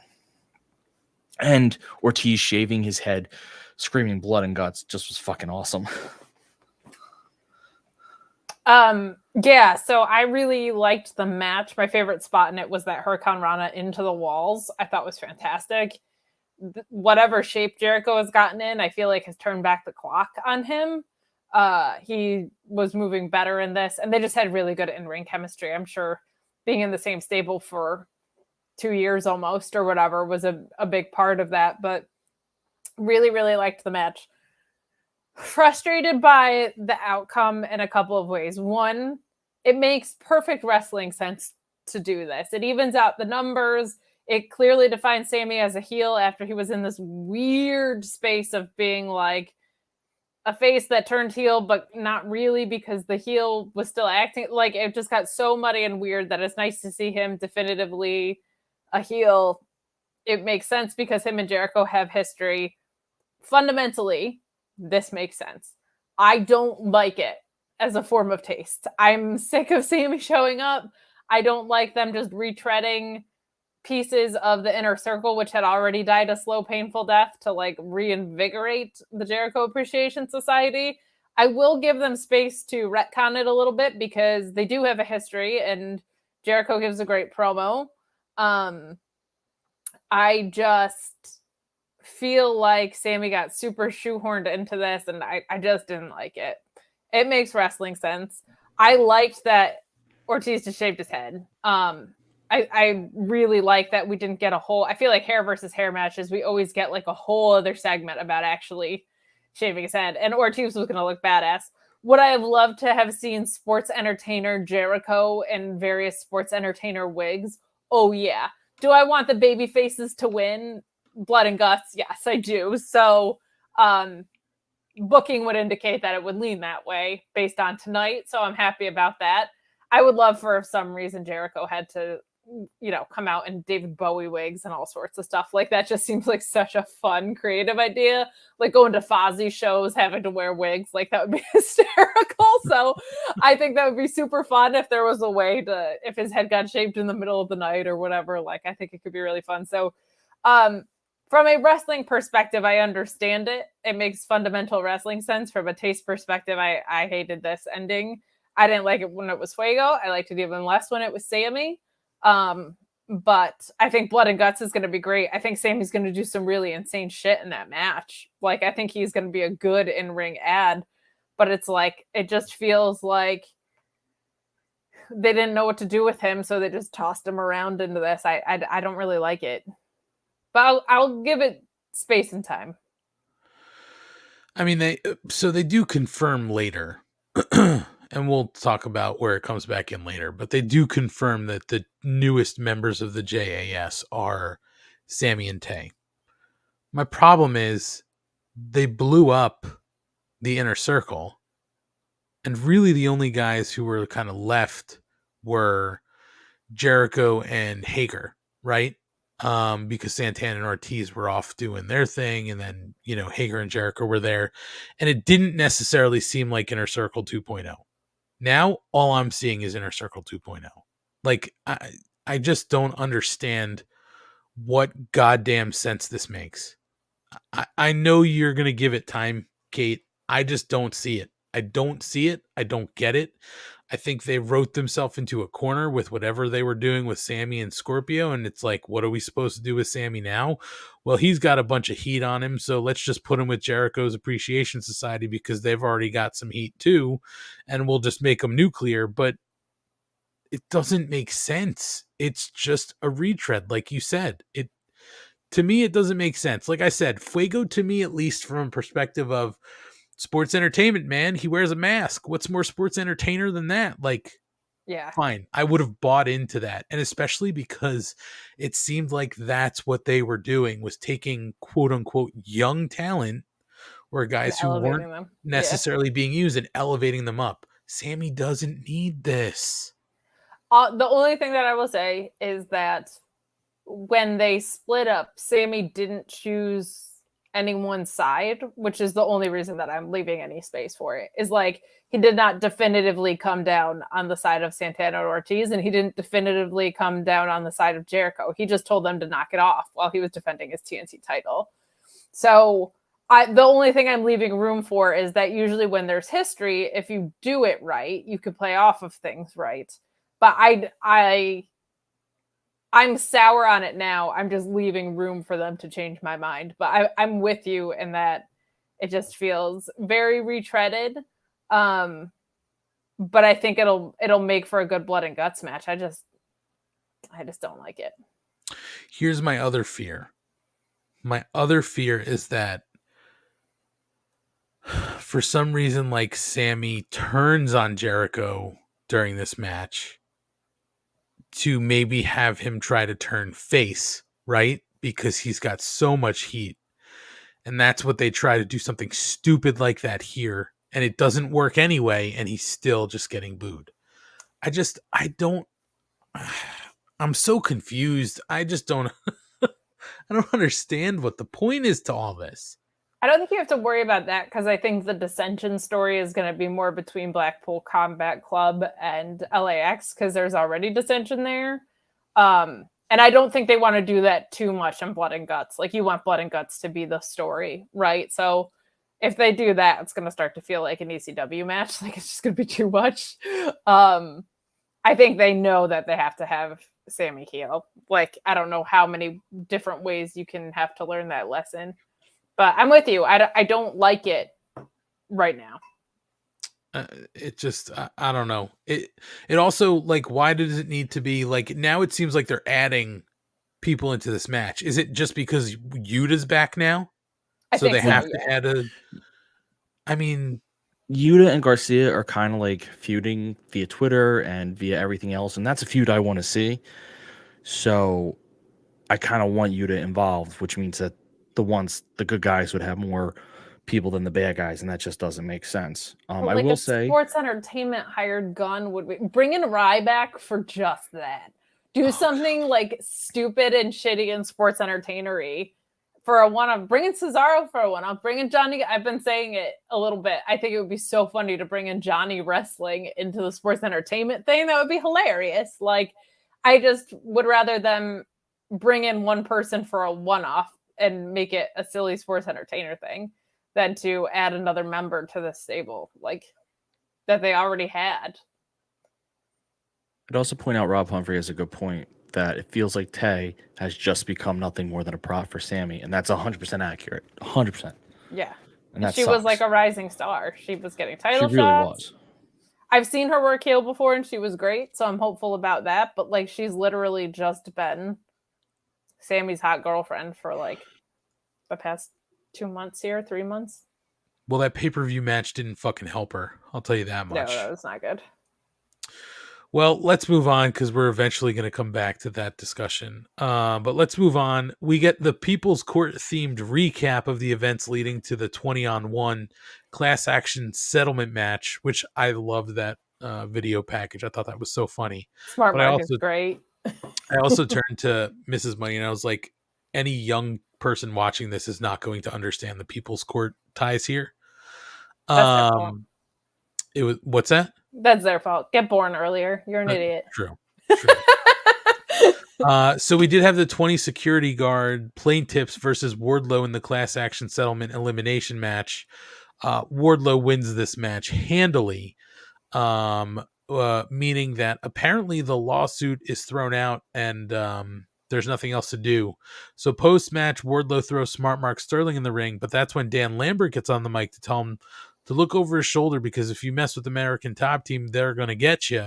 And that's when Tyrone Woodley and Matt Hughes in the front row are shown in the front row, and Dan tells him to get in the ring and take out the garbage.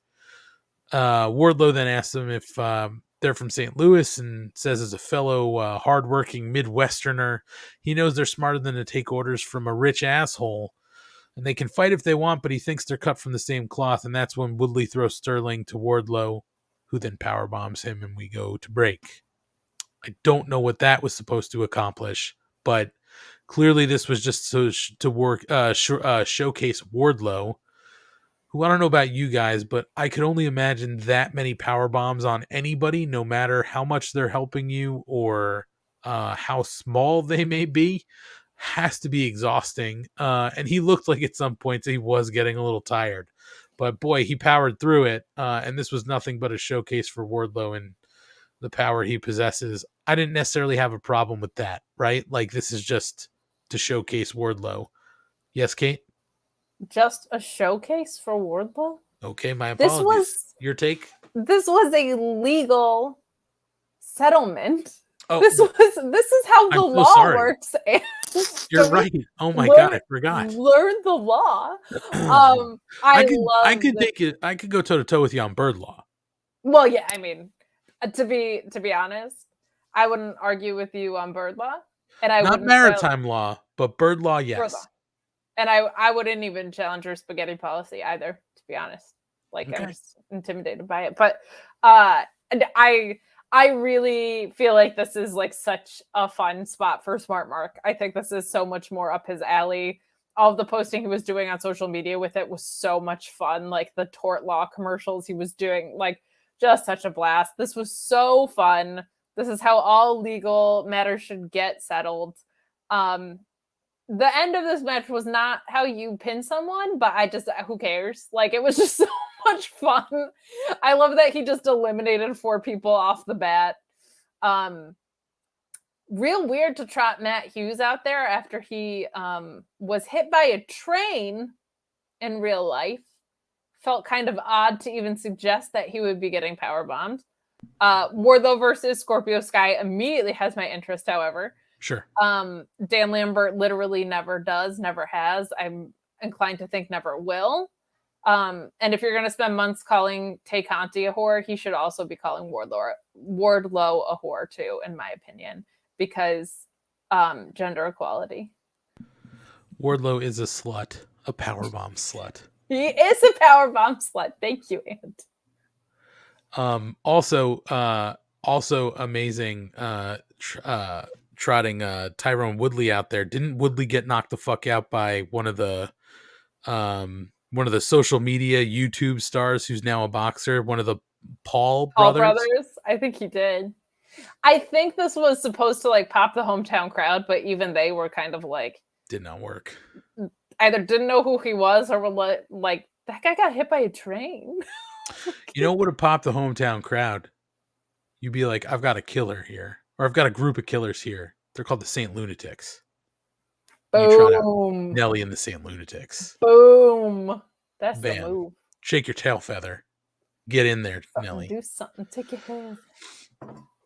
Anywho, no, I'm with you, Kate. Like this was fun. None of the pins mattered. I did think it was hilarious how Dasha, who was filling in tonight for Justin Roberts, was counting out the eliminations as they happen. She was like, plaintiff 1 and 2 have been eliminated.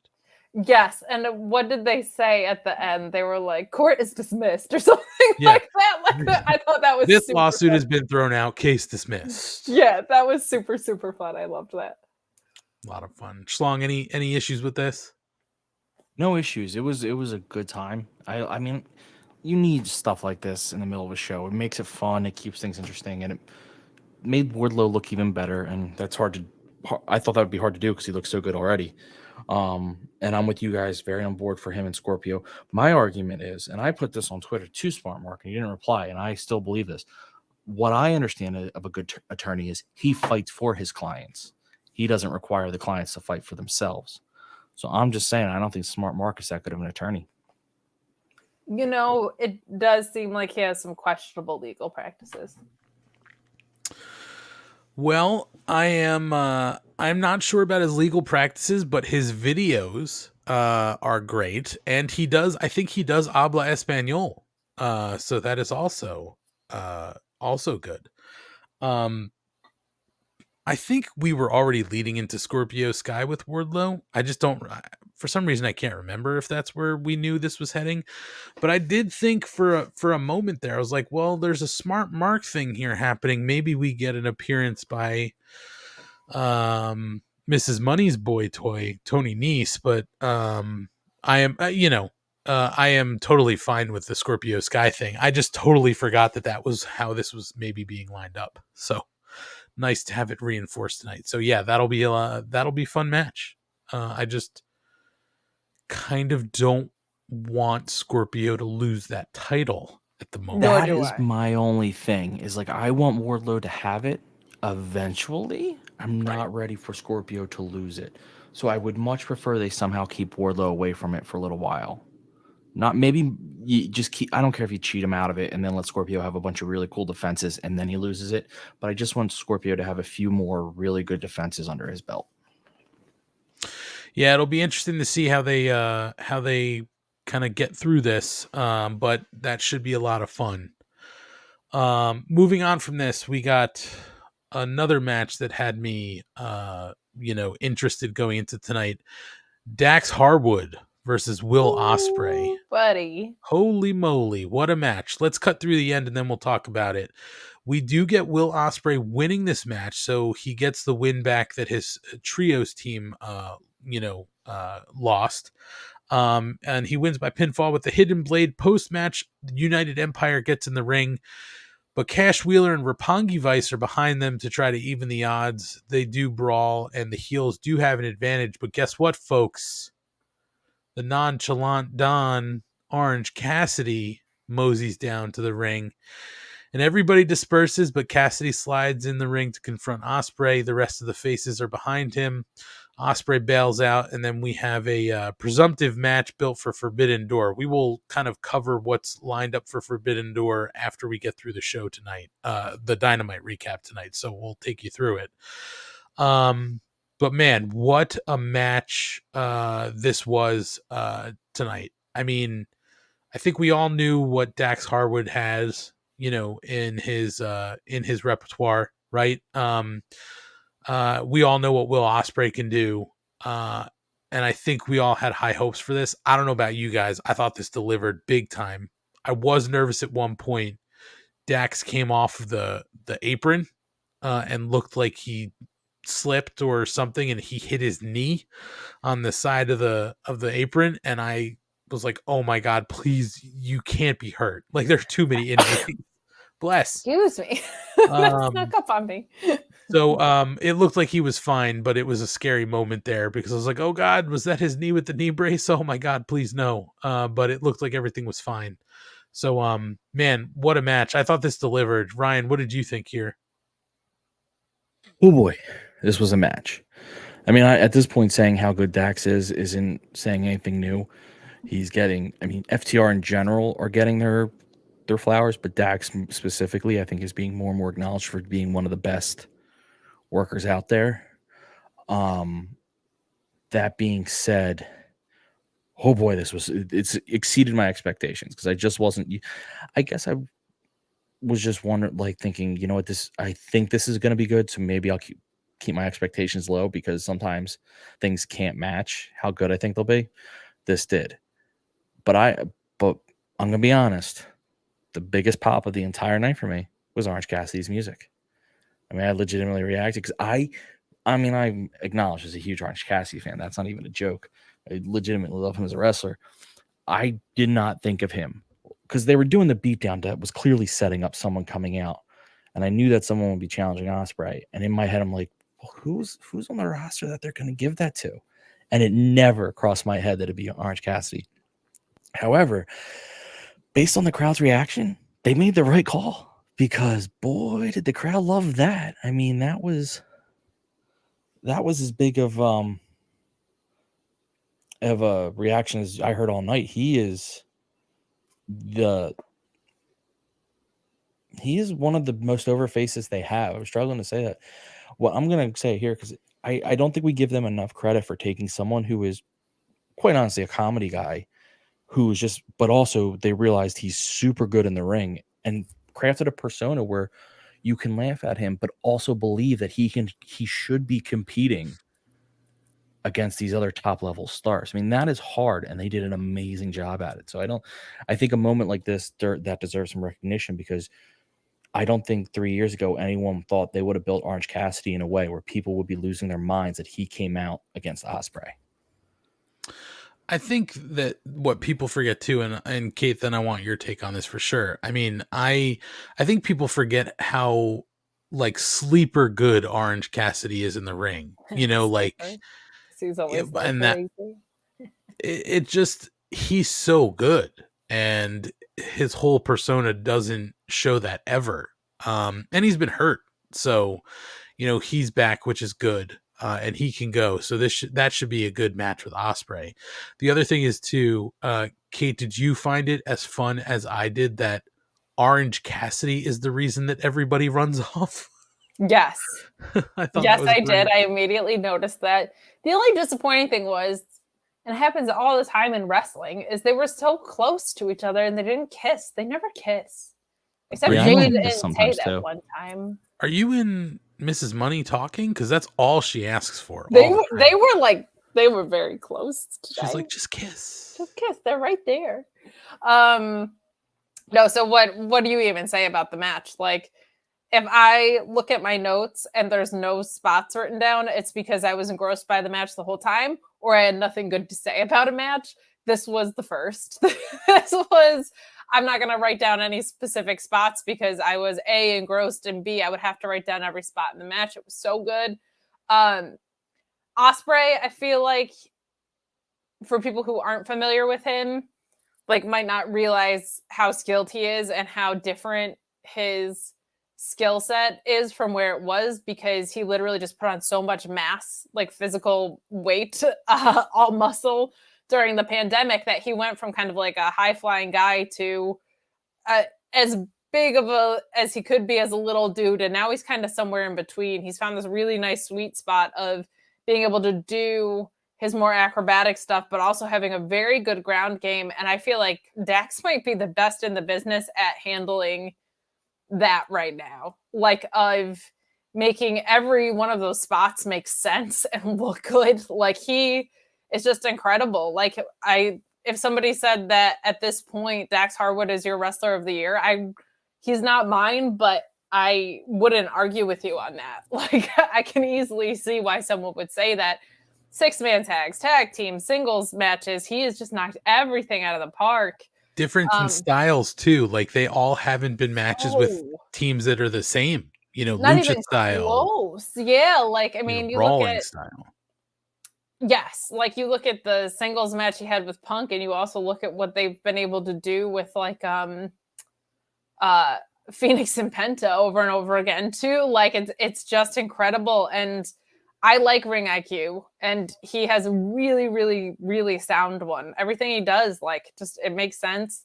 Even some of his stuff on Dark, like there's always a story, even when there's not a story with him, and I really like it. So I thought this match was just fantastic. It's one that you could easily go watch again. I think it was my favorite match of the night. And then Orange Cassidy coming down to such a pop, like he was made a huge star, and then like to be coming off of an injury, and I don't think anyone really expected it.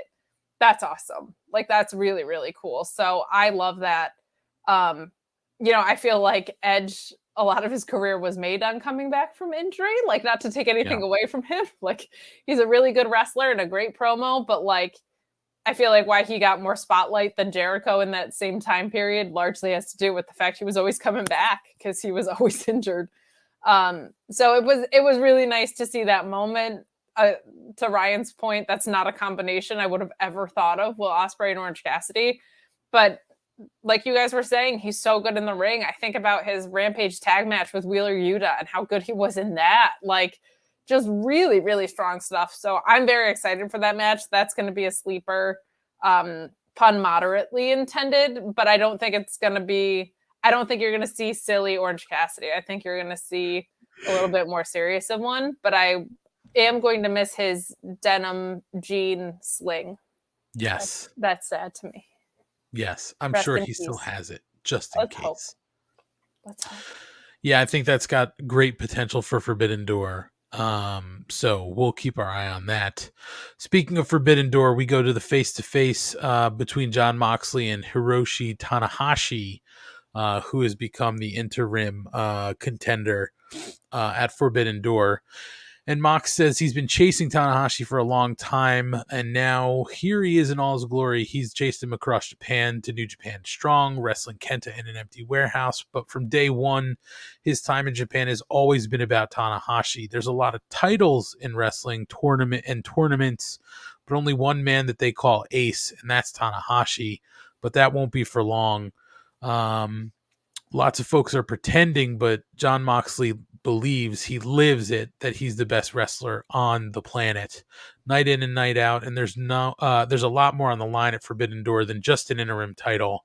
Mox is going to put everything on the line that he's worked the last 3 years for. Hiroshi's busted his neck, busted his knees. All that's on the line because he plays for keeps. And when the dust settles, Tanahashi-san will call Moxley Ace. And that's when Jericho's music hits, and he unfortunately is flanked by Sammy and Tay and announces them as the new members of the society, blah, blah, blah. But Jericho says the only reason Mox is in the ring because he wasn't there last week, and that's his spot, and he knows it. And he threatens to spike his eye again or launch a fireball because he's a wizard. And he reminds Tanahashi that he beat him in the Tokyo Dome 2 years ago. Hiroshi tells Chris to shut up, and then that's when Jericho sicks the Appreciation Society on them. But we also get Lance Archer and El Desperado to attack Mox and Tanahashi from behind. And that's when Jericho formally welcomes Sammy and Tay to the Jericho Appreciation Society, talks about how much I think he talks about how much sex they have, which was kind of weird to me in the middle of that segment. Like, let it go with the sex stuff and Day. And like, who could possibly care? And the making out, I was like, all right, we get it. Leave the horniness aside for once. But then Chris also talks up Lance Archer and Desperado, and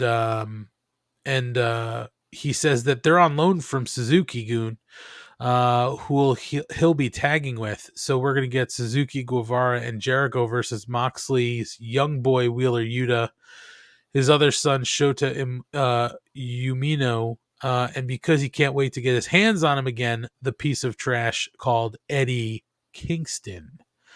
And that's when Tanahashi and Moxley clear the ring, stare each other down, and we move on.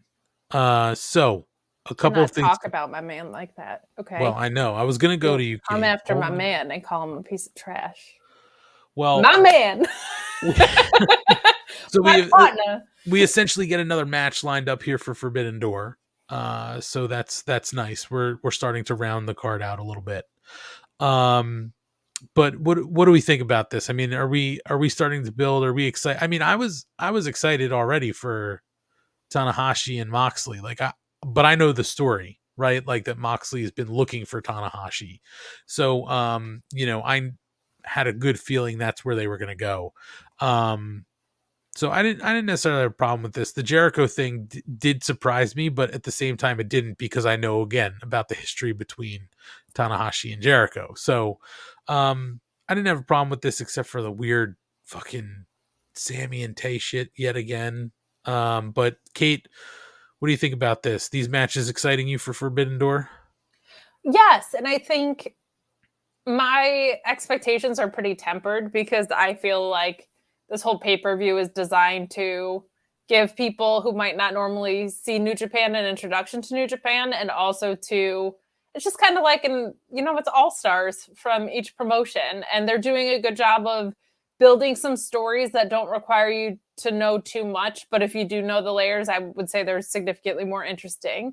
But I think anybody that's tuning into, out of all the talk about like casual fans and stuff, if anybody chooses to tune into this, I think you're going to be impressed regardless of whether you know the history or not. Shout out to good old JR for calling Tanahashi a young man. He's not that young. That cracked me up. I was like, if he's a young man, then I feel like we all have a chance. Well, compared to JR, I guess he's a young man, right? Yeah, I was gonna say, I think most people are to JR, but yeah, I think this is great. I loved what Mox had to say in it. Like, his promos are so great, and I feel like they did a good job of building something out that makes sense here, that catches people up to speed pretty well. And then if you already knew, was still compelling because of the way it was delivered and set up. So I'm into this. I like what they set up later even more. But this is great. I think this will be a lot of fun. Schlong, any issues with this besides what we've already kind of talked about? Do these matches, excite you? I mean, the matches do. I don't know the history of Tanahashi and Mox as much, but I know of it, so that kind of gets me involved. And I know that people say Tanahashi's good, so that gets me involved.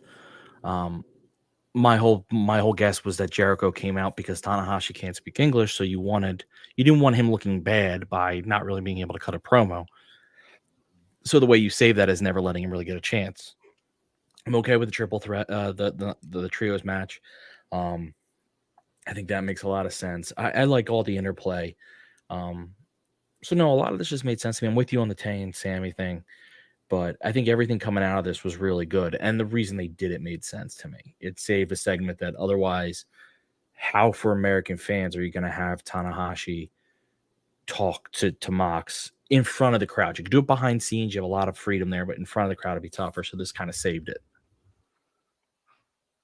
Yeah, I didn't think we'd get too much from Tanahashi because of the language barrier, but I think everything played out perfectly fine. I think they're building to this match the right way, and they're giving you some of the background. So I'm sure there will be some road to, kind of packages put together next week that will also bring people up to a little more speed. So, so yeah, no problems here besides the obvious that we've already fucking talked about. Moving on, there's a couple promos. We get a build from Bobby Fish versus Darby Allin on Rampage. We also get Toni Storm interviewed backstage where she's building up her match to Britt Baker tonight. And then we go to All Ego Ethan Page versus Miro for the AEW All Atlantic Championship tournament match. Cutting to the end here, Miro's back in action, and he gets the submission by the Game Over.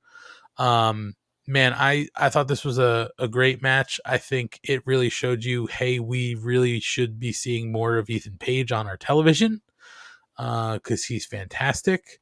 But clearly, I think this was Miro's match to win. So I have no problem with the booking here. Miro's coming back. He's looking strong. And boy, I had I had nothing but good things to sort of, come out of this match thinking. All good things, but the only thing that I wished was, can we get more Ethan Page, please, and let him win a little bit? Just something. More Ethan Page all over the place, on the mic, in the ring, please. He is fantastic. I guess he did some, I forget who he fought on Dark, but apparently that was supposed to be great as well this week. So I will be checking that out. I heard Dark was like basically Rampage this week, so it was very good this week. Yeah. It was like no squashes. They were all competitive. And I'm blanking, but yeah, he had a really good match. That's what I heard. This week on Dark. It's nice to see that. I definitely want to see more of him on my screen. And Buddy Miro looks just fine coming back from his injury and his respite. Holy crap. That leg is okay. That leg got tested. It's fine. Frankie Kazarian, that's who it was against. Thank you, Kyle. But I loved this match. This was up there with Dax and Osprey for me. I thought this was fantastic. More Ethan Page on my screen, please, all the time. Yeah, I think we're all in agreement there. So hopefully we can get a little more out of Ethan Page. But again, I think I think we're sort of, again, talking about this Ring of Honor sort of like holdover. I think he could be a guy to work in Ring of Honor as well and get a little more time. And, it wouldn't be a downgrade. I think he'd be great working in Ring of Honor. And he can also be on AEW Dynamite, so. He should dethrone Scorpio Sky. That's what I think. I mean, I really thought that's where we were going. But, we'll see. We get a video package for Dante Martin, hyping up a match against Moxley on Rampage. That should be a lot of fun. It also made me think, this is just a side note, man, gotta feel bad for his brother, Darius. Man, with one injury finally comes back, and then I think it was a car accident or whatever. Oh, yeah. Rough. So just terrible. It just made me think about Darius. Man, this just all has to suck. But good for Dante Martin. Should be a fun match. We move into our women's match of the night, Britt Baker versus Toni Storm. Toni Storm does wind up winning by pinfall with the Storm Zero. At one point in this match, I have one thing I definitely want to talk about, but at one point during the match, Thunder Rosa comes down to chase Jamie Hayter to the back because she was starting to get a little involved. Post-match, Thunder Rosa returns to the stage to hold up her title and point at Toni Storm, so we're clearly lining something up, and we do come to find out they're going to have a match at Forbidden Door for the championship. Something else I want to call out about this match. This was the best in-ring acting I have ever seen in my life from any wrestler, from Britt Baker. Toni Storm with that hip check in the turnbuckle sold me a ticket. Now this is what I want to ask the two of you. So just to recap for the people who maybe aren't sure what we're talking about, Toni Storm went across the ring to hip check or I don't remember what the move is, hip bump or whatever it is, Britt Baker's head into the turnbuckle as Britt Baker was sitting in the other corner. It looked very violent, and Britt Baker crumbled after that. Toni Storm came over to pick her up, and Britt shoved her away. And then Toni tried to do it again, as Paul Turner was sort of checking on Britt, and Britt shoved her away again. Reba came over looking very concerned. Paul Turner still checking on her, and Toni Storm's able to kind of pick Britt up by her hair and gets her up and gives her a forearm shiver to the face, and Britt crumbles. She is on the floor, on her hands and knees. She is going down, and Paul Turner is still checking on her. Looks like he is not sure what's going on. And it looked like, I thought he was saying something to Toni Storm, like her head, I thought he was saying, pin her, it's over. Let's get through this. Go home. Yeah. And Toni goes to pin Britt, and Britt reverses it. She is fully aware she was playing possum. I'm going to do this real quick. Bravo. Now, here's my question to you guys. Do you think that Britt was legitimately phased for a few minutes there and was recovered enough and then just was playing it? Because I thought for a minute there at first, maybe she was sort of dazed and shoved Tony off. But who knows? Everybody looked concerned. If everybody was looped into what she was doing, this was the best acting I've seen. I mean, honestly, put them in the Oscar reel, because I thought Britt was legitimately injured. I thought she was concussed and this was over. I thought at one point I even said to Gina, oh my God, just pin her, end this, just finish this. And then it was all for nothing. Do you guys think maybe she was dazed for a second and she had to kind of like catch her breath, seeing stars, maybe things cleared up and they just played through it? Or was this the plan all along? I have no idea. And I am not angry at it either way, because I bought it. I was a fucking mark on the midway. We need to bring that back more. I will say maybe she got the wind knocked out of her a little bit, but I think if there was any chance that it was even slightly a concussion, they would have just gone home. So I'm inclined to think that it was completely worked. And I will say, like, that is probably Britt's greatest strength. It seems like I don't know, this to me felt very much like watching Brett hit a turnbuckle, like the way she was selling a little bit. I feel like this is her biggest strength. I thought this was one of her better matches in a really long time. I think Toni Storm is fantastic. I think they've done a good job of protecting her on her way in. I wish this was the treatment that Ruby Soho got on her way in. So I'm encouraged to see Britt losing clean on television. It makes sense. But yeah, we were not the only ones. I saw a lot of chatter online about the same question you're asking. And to your point, either way, they played it really well. But I just feel like if there was any possibility that it was real, they probably do just go home in that spot, because Toni Storm won anyway. So you might as well wrap it up there. But it made for great professional wrestling. So, yeah. I mean, there just looked like there was confusion on all faces in the corner there, because Rebel came over and looked like, holy fuck, like, are you okay? Like, and Paul Turner also looked very concerned and like he didn't know what was going on. It just was, again, if everybody was looped into what was happening, they all played their part perfectly. Yeah. Man, I don't know what else to say. That was fucking fantastic. It was. Schlong, what do you think? I think it was planned only because of the way it went later, where she clearly was faking and try to, like, I don't think they luck into her. I don't think they kind of. Yeah, like that spot. Like, clearly the plan, there was a plan in place from the beginning that she was going to fake it at one point. So it would have, I don't say luck, it would have been really big coincidence that she actually gets hurt on the spot she's supposed to fake getting hurt on. Like, I just think that would be too, but it looked amazing. So whatever that was, it was perfect.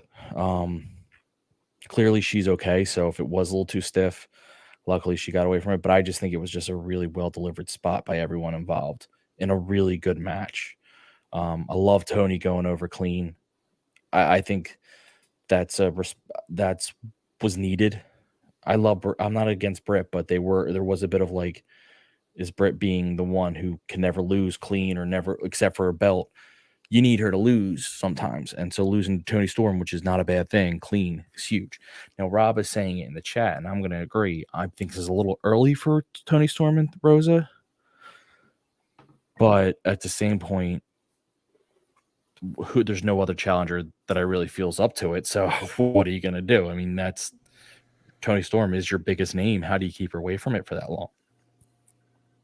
Yeah, it makes me wonder if Chris is going to dethrone Rosa. Like, if it's not the TBS title, if Chris is going for the big guns. I mean, it could happen. But the other thing, too, to remember here, right, is that they need to showcase this at Forbidden Door, and you don't have a Japanese woman to put her against because there's no female New Japan has no females, right? So And Tony Storm has an extensive history with Stardom, so that actually makes a lot Right. of sense. right. So I think they're just trying to put over the people who would know who Tony Storm is, maybe in Japan, and also just put on a good match for the pay-per-view. And let's also not forget how Rosa won the title. Like, this could Yep. be the first match, and then a year from now, Tony Storm could be winning the title or whatever. Like, they're good at having stories simmering in the background, so I don't think it necessarily means anything. They just usually suck at it with the women. So, story tracks. Yeah, I don't have a problem with it, but we'll see how everything shakes out. A couple segments coming up here next. One, Stokely Hathaway interviewed backstage, and he breaks the news that Friday Jade Cargill has issued an open challenge, and he will be making his commentary debut, getting 2 paychecks because he's good like that. Go for Guys, Stoke. and guys, it was right after that point that I couldn't stop smiling because Willow Nightingale rolled up. And Stoke thinks that she wants to be a baddie, but she's confused that he doesn't recognize her and waves it off and says she's trying to prove herself. She's not a baddie. I said to Gina, she's a goodie. Oh, she should have a stable called Goodies. She should. But she wants to accept the open challenge, and Stoke says that it's crazy as hell, but he'll see her on Friday. And I don't recall, he called her the wrong name too, right? Wilma. There you go. Perfect. So I'm looking forward to this Friday night because I think, I told Mrs. Money right there. I said, I love Willow, and if I ever had the shot, I would take it. As you should, as God intended. Love everything about this. Love Stoke cracks me up. I love to miss Malcolm Bivens in NXT. Love him here. Baddies are a perfect fit. Him just assuming Willow wants to be a baddie is great. Them not diving into the fact that they've crossed paths before is great. But Willow Nightingale on my screen. If she's not signed, freaking sign her. But I'm always happy when Willow Nightingale is in the ring. So very much looking forward to Rampage. Yeah, I mean, and I think we all said it, even if you're not going to sign her to AEW, sign her to Ring of Honor. Yeah. Just lock her up. Get her in. I feel like she might already be, because this has been going on for a while. Yeah, I don't disagree with you there. But then we get to our Hangman Adam Page segment. So he says he called out Okada because he wanted a match against him and to vie for the title. But he didn't take into account that Okada might lose the title, as he did over the weekend to the Switchblade, Jay White. But his sentiment doesn't change, and the challenge still stands. And that's when Adam Cole, baby, makes his entrance, and he says that he congratulates Jay White, but he's not going to challenge Hangman for or Hangman's not going to challenge Jay White for the IWGP World Heavyweight Championship at Forbidden Door, because it's not about AEW or New Japan. It's about the Undisputed Era and the Bullet Club. So that means Adam Cole, baby, versus Jay White. And Okada's not even going to be there. So there's someone here tonight who would love to say hello. I don't know what you guys are talking about, so I'm just keeping go through it. Call me a jobber. Oh. I did call you a jobber because you keep missing the baby on Adam Cole, but I also had my suspicions. I think Okada might be at Forbidden Door after all. I don't think so, Kay. I think he's going to make his way there, and I really do. Well, that's when the Switchblade slides in behind Adam Page and hits the Blade Runner on him. And he says he will be putting the IWGP World Heavyweight Championship on the line against Page. And it also won't be against Adam Cole. Baby. Oh my God, just 10 So seconds late. My God. So fucking late, Ryan. What do you want, dial-up? Yeah, what are you? You're broadcasting from a rotary phone over there, Ryan? Is that a tin can you're talking into? Why are you so close to the What are camera? you on dial up? Oh, sorry.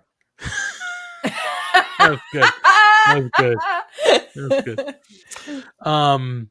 And he says he won't be putting the title on against Paige. He won't be putting the title on the line against Cole. He holds the prize. He holds the power, and the title means the world breathes with the Switchblade. And we go to break. So, who is the Switchblade gonna face for that title at Forbidden Door? I don't know, guys. I don't know. IDK, my BFF Jill. Who? Don't you remember that commercial? No. IDK, my BFF Jill. No, I really don't remember that commercial. Jill, baby. I loved this. The look of betrayal on Adam Cole's face when he was like, "It's not going to be me." That was He was almost on too time with fast. that. Yeah, that was almost too fast. I really liked everything about this. I liked Adam Page being like, I didn't even consider the fact that the title could change hands between then. I thought Jay White's promo was fantastic, coming in like kind of more clearly identifying who he is for an audience that might not know him. We've seen him before, but like this is kind of, I feel like, the best representation of him. Okay, Sparks saying that Okada's wife is pregnant, so he might actually be taking time off. She's not due till August, so Forbidden Door can still absolutely happen. Japan has this weird thing where they like take care of their wrestlers and like give them ample time off and paid them even during a pandemic. So he might really not be there, but I would be surprised if he wasn't. This is a pretty big deal. But I just really, really liked the segment. I like everything that unfolded. I feel like Okada's still going to be there, but I just thought I thought this was gangbusters all around. I think everybody did their job perfectly in this segment, including Adam Cole. There it is. Schlong, what do you think here? Listen, we're clearly going to see Jay White, and we're going to see that title. Do you have a problem with the segment? Anybody what do you think is going to happen with this title match? I had a thought that it could still wind up being a 4-way somehow. I think that's what it ends up being. I firmly believe there was a tweet out there that I wish I remember who said it, because the way they phrased it was perfect. It was you don't have Okada not show up for Forbidden Door if you say Okada's not going to show up for Forbidden Door. Like, you don't say it and then actually have it happen. Like, that's not wrestling. Wrestling, if you say someone's not going to be there, you're almost guaranteeing they're going to be there. I think it ends up. I think next week. I do like this. Rob Humphrey put it. I do love this. That's it. Jay White versus Danhausen. And Danhausen goes over? Absolutely. He gets all the monies and Japanese monies. Human Japanese monies. And Japanese teeth. Ooh, international Danhausen. I like it. Sorry, Schlong, go ahead. No, you're right. That's the match of the night. I can't think of anyone else that. I don't understand why you tell this story. I don't know why you have Adam Page, cowboy, baby, challenge. If your name is Adam, I'm yelling Page. You get a baby. Or baby. Yeah. I don't get why you have him come out and challenge Okada and do this whole song and dance if you're not going to have those matches. Like, it just doesn't make sense. You're wasting everyone's time if you don't come up with it. So I'm with you on the 4-way. That's gotta be it. And I don't know how we're getting there, but that's gotta be it. So stay tuned next week. There's one more week to figure out how that's gonna right itself. Then we are into it's time for the main event on Dynamite. We get Jurassic Express versus the Young Jurassic Express versus the Young Bucks. Babies! All babies. Okay, I'm done. I swear. For the AEW World Tag Team Championships in a ladder match. Now, clearly, this match changed. It was supposed to be a triple threat ladder match. Correct, baby. For anybody living under a rock, we will talk about why this was changed to a 2-way in the news and notes. But this wound up I think, being fantastic. I mean, if it was 3 teams, it would have been fun, but having just the ability to focus on Jurassic Express and the Young Bucks, I think was even better now, like kind of in retrospect, thinking of what could have been with the 3 teams. Having it just the 2 teams probably made this less messy, less confusing, right? So just a great showcase for both of these teams. I mean, if you didn't think Nick Jackson was a great wrestler, then I don't know what you're watching, because Nick Jackson is fucking fantastic. I think both the Jacksons are great. I actually used to think Matt was the superior Buck, but now, Baby. Thank you. But now,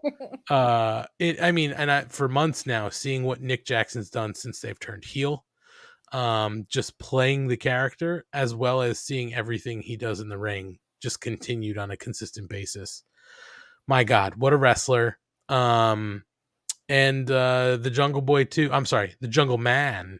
Baby. The Jungle Baby. Jungle Man is just a fantastic wrestler as well. Fortunately or unfortunately, we have new, spoiler alert, tag team champions. The Young Bucks are able to retrieve the titles to become the new world tag team champions. They're able to neutralize the dinosaur by putting him through like 4 tables that are stacked up. And Jungle Boy is kind of put out on his ass, so they are able to get the titles. Post-match, Christian Cage is tending to Luchasaurus while the Bucks kind of celebrate their win up the ramp. Christian then goes into the ring to see Jungle Boy, who is being helped out by Doc Samson. And as they get him to the ropes, as Doc is getting out of the ring to help Jungle Boy, Christian pulls him back in. The heel turn is complete, my friends. He hits Jungle Man with the kill switch. He is then able to get a chair, set it under Jungle Boy's head, grabs another chair, concerto, and that is how we go home. Well, not go home. That is how the show ends tonight. Guys, I was very happy to see this happen tonight. I mean, it's nice to see the Young Bucks get the win here. I think we thought the belts were going to come off of Jurassic Express, the pay-per-view. I didn't, some of us thought that. I didn't think it. I just didn't think there was a team established to take it off them. So now the Bucks get it off them, and we get the full heel turn by Christian. So great to see. Zaddy Christian is so bad, getting all the ladies hot in the pants with this turn, I think. Post match, like after things went off the air, I had seen on Twitter there were photos of Jungle Boy being taken off in a stretcher. Fantastic. He's on the board with his neck, stabilized. Did he need oxygen like MJF?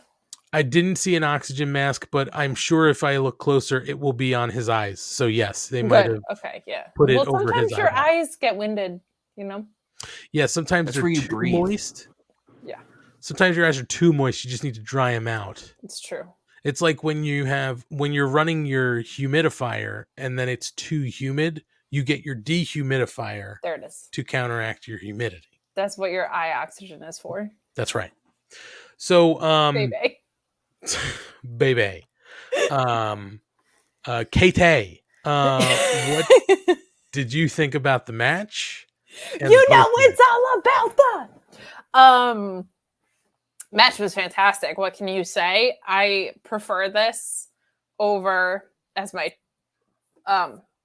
Tuesday night co-host says, the dried out carcass of Jeff Hardy is not necessarily something that we need to see on our television. Like, he had been looking rough going into that before any of the news broke. So, and Matt Hardy, God bless him, just like the lower half of his body is just kind of one brick at this point. So while I would have loved a final Hardy's run, obviously the biggest priority is that you hope that Jeff is able to figure out a next step in recovery. Recovery from alcohol is rarely linear. Relapses happen frequently, unfortunately, and it just happens with him a lot and in really dangerous ways, which we'll get into later. But I think having these two teams and still doing a ladder match was a great call because you don't need a third.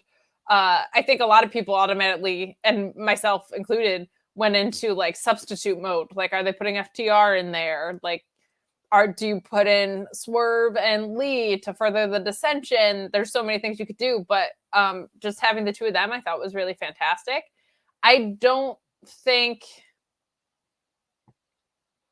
like this Jurassic Express reign was going any further. I feel like, unfortunately, I was really excited for this reign, and I think it did some good, but they were also a victim of circumstance where the Young Bucks are just one of the best tag teams in the world, and FTR is literally on an all-time run. So even as the champions, they felt like the third most important team, I feel like, on the roster still.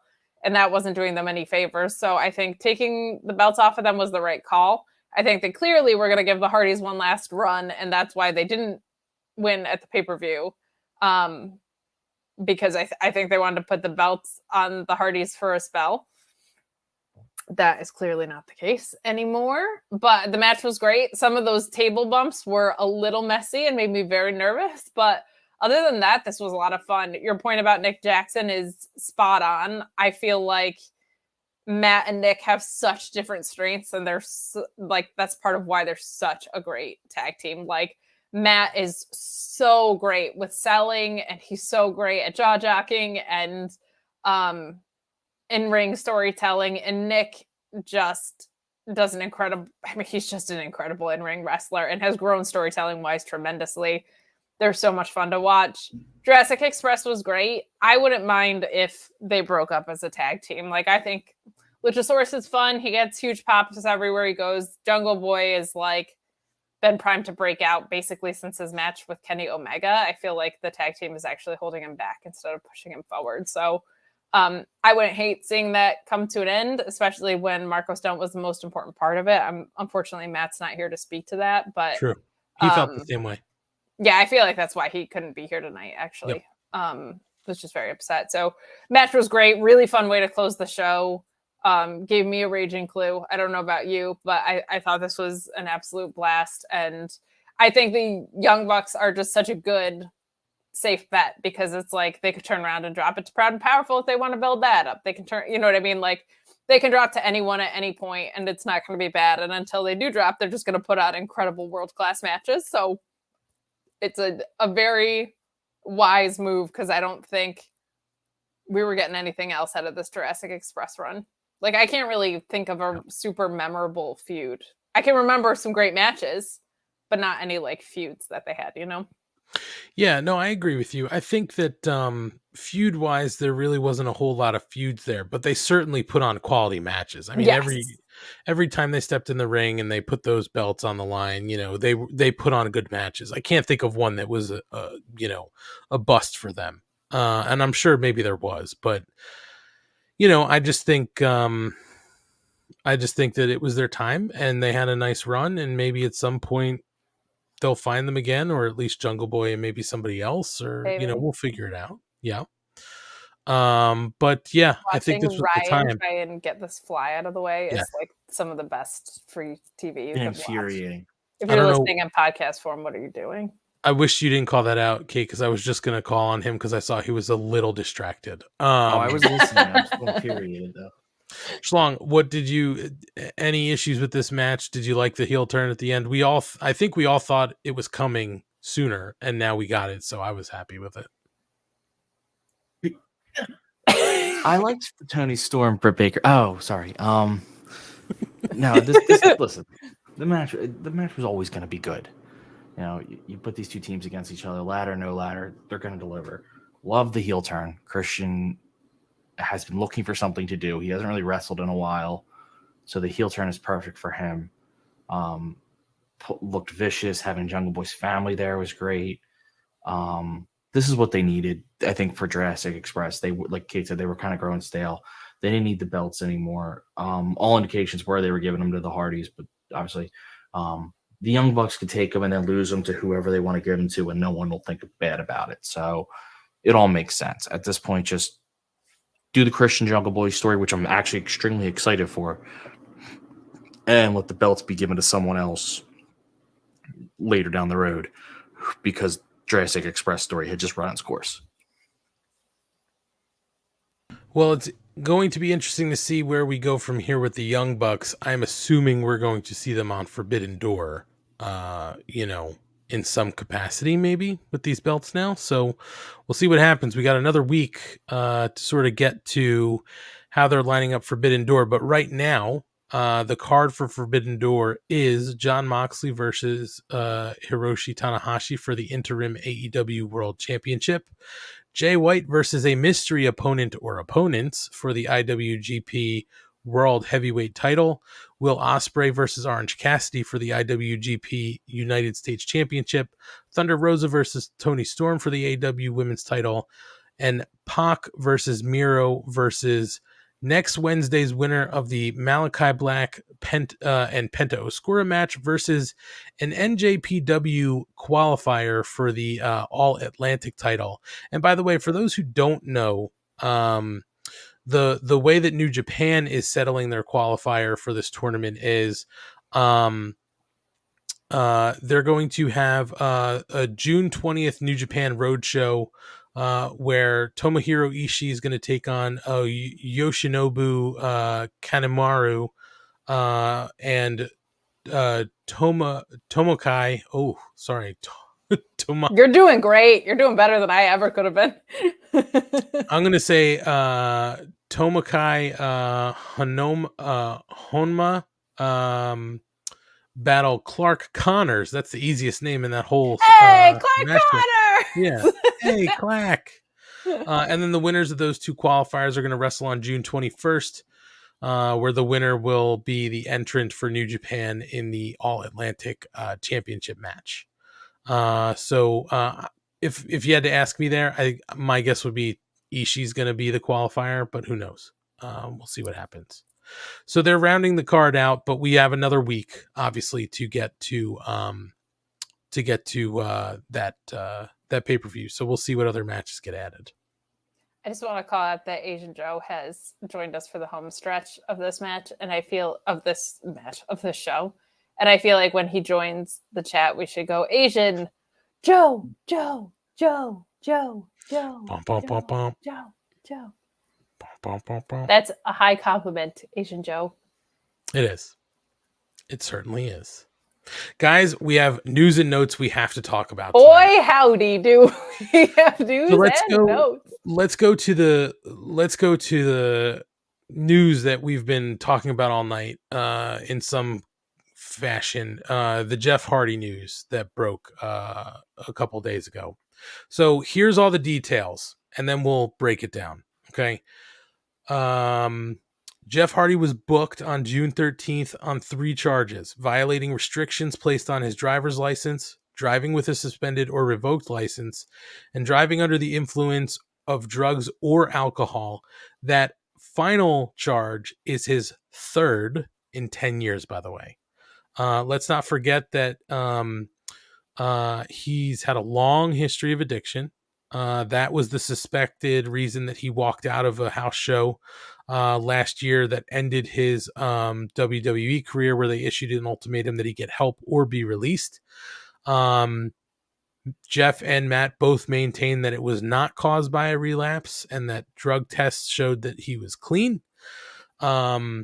Lately, Hardy had been suffering an apparent concussion after his match at Double or Nothing, and he had been out of action. But then this happened. And the report came out, according to the police report, and this was according to Mark Raimondi of ESPN, per the Florida Highway Patrol arrest report on Jeff Hardy, a white car was seen swerving and running off the roadway Monday around 12:30 a.m. When the officer made a traffic stop and engaged Hardy, the wrestler seemed, quote, to be in a stupor and confused, per the report. Once he left the car, Hardy was unsteady and smelled of alcohol, per the report. Officers, through conversation, learned Hardy had been drinking. He could not complete any portion of sobriety exercises successfully or without risk of falling, the officer wrote in their report. Once officers administered a breath test, Hardy's first sample read 0.294 blood alcohol content. A second sample read 0.291. The legal limit to drive in Florida is 0.08. And some simple math for the people out there who are my math nerds. 0.29 is roughly 3.6 times the legal blood alcohol limit. Matt Hardy also commented saying that it was disheartening to hear the news about my brother yesterday. Recovery isn't a linear process, and I'll continue doing whatever I can do to help my brother be healthy. Being healthy and well is the most important thing for Jeff, his wife, his children, and our family at this time. He was bailed out on a $3,500 bond last night. Seems ridiculous if you ask me. But he was initially scheduled to appear in court on Tuesday, but the appearance was canceled. Tony Khan also, I know there's a lot of details, guys. I want to make sure we're all caught up, so I apologize. Tony Khan issued a statement saying we were unable to contact with we were able to resume contact with Jeff Hardy this afternoon. AEW does not condone Jeff's alleged behavior. We've made it clear to Jeff that we'll assist him in getting treatment for substance abuse issues, which he has indicated that he's open to receiving. In the interim, he is suspended without pay, and he can only return to AEW upon successfully completing treatment and maintaining his sobriety. They also provide contact information for SAMHSA's national helpline. That was out there. And there's also apparently video out on TMZ Sports where Jeff admits to drinking 2 or 3 double shots of Fireball, which was also reiterated to an officer. Police confirmed that Jeff told him he was scheduled for a brain scan. And they said, you said you had a doctor's appointment for your head coming up. What's that for? Brain scan. Okay. Jeff's been, sort of out of action after the concussion. So that brings us up to full speed. That's just where we are right now. That's why they weren't on Dynamite. They just pulled them off of everything. And, yeah, I mean, I just don't, I don't know what to say. It is on a human level, it's a shame, right? Because you don't want to see somebody who's been dealing with this issue over and over and over again have to go through this. It's true. Addiction is something you have to live with all the time. Relapses are a part of it. But at the same time, nothing makes me fucking angrier than somebody doing this, drinking to this point or doing any drugs to that point and getting behind the wheel when there are literally, and you said it or somebody said it before about the Wizards mentioning it on Monday, but it's true. There are so many ways for you to not have to get back behind your wheel that are in the palm of your hand with your phone. This just shouldn't happen. I don't understand it. I don't know what else to say. I mean, clearly, guys, this is open for discussion. I just don't know where we go from here. Before we to interrupt the serious conversation with a moment of levity, I definitely think I killed it. I just don't know where the body went. Okay. Well, that's like the 8th time I've heard you say that since I've known you. So, and this is the first time I have this, but this is the first time I've heard him say it, not referring to a woman of the night. It's true, and this is the only time a body will be produced. So it's just at its core really fucking sad. Like, it's, if you are at the point where, and there's so much failure, right? Like, if you're at the point where you are blowing a 0.29, you want to die. Like, you're a walking death wish. Like, you're perfectly comfortable throwing your life away at that point. And it's really, really sad. And I think it's really easy for us sitting here to say How could you get behind the wheel of a car? It's because they don't care for their life. And is it selfish? Oh yeah, because other people's lives on the road are involved. But you're also, if you're blowing a 0.29, like that whole brain scan thing, he had the brain scan earlier that day and couldn't sort out time reality in his head, I think, were the other details of that. Like I think there was also parts of the report that said he was sliding between the passenger seat and the driver's seat because he thought if he was in the passenger seat, the cops wouldn't pick up on it, like he was just in the passenger seat and someone else was driving. You don't have the clarity to make that decision in your head. I don't know, also, not that it's a bartender's responsibility, but how you let that guy get behind a wheel of a car when he's blowing a 0.29, that guy's stumbling out of your bar, or whatever event they were at.